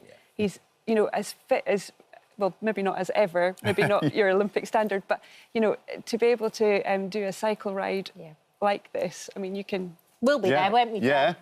We'll get on our bikes. Are we allowed? Of course, and you're training Paddy as well. Training Paddy, yeah, he's got his children in need on this week. Brilliant. But yeah, basically the Tour de Force, to shine a light on stage 4 cancers of all sorts, to show that actually when you can get the worst possible news, not everybody is as lucky as myself. You know, some people don't have as much time, but for now, I'm fit and healthy, and I'm going to crack on and raise hopefully a huge amount of money and change perception of stage 4 cancers, and that actually there's a lot of life left to live. Absolutely. Well, thank you so much for coming on the show today. Brilliant. Thank you. And for drawing awareness to it. And overall, more than anything, I think this is a love letter to you guys. I think it just shows what a brilliant team you are. Thank you. How amazing you are together. Thank you. Thank you for visiting our This Morning YouTube channel. We upload new content every day, so go ahead and hit that subscribe button so you don't miss out. And we'll see you in the morning. One of them has sold over 50 million records worldwide, and the other fronts one of the best daytime TV shows in the country, if we do say so ourselves. Yes. As Ben is set to turn 50 later this year, we sent him off to get some words of wisdom from some familiar faces, and his first chat with none other than his best pal, Gary Barlow. I've sorted us out a nice little spot, so a lovely glass of red. Oh, you're winning. I'm talking your language. It's on your rider, as you know. Well, listen, I did it for you.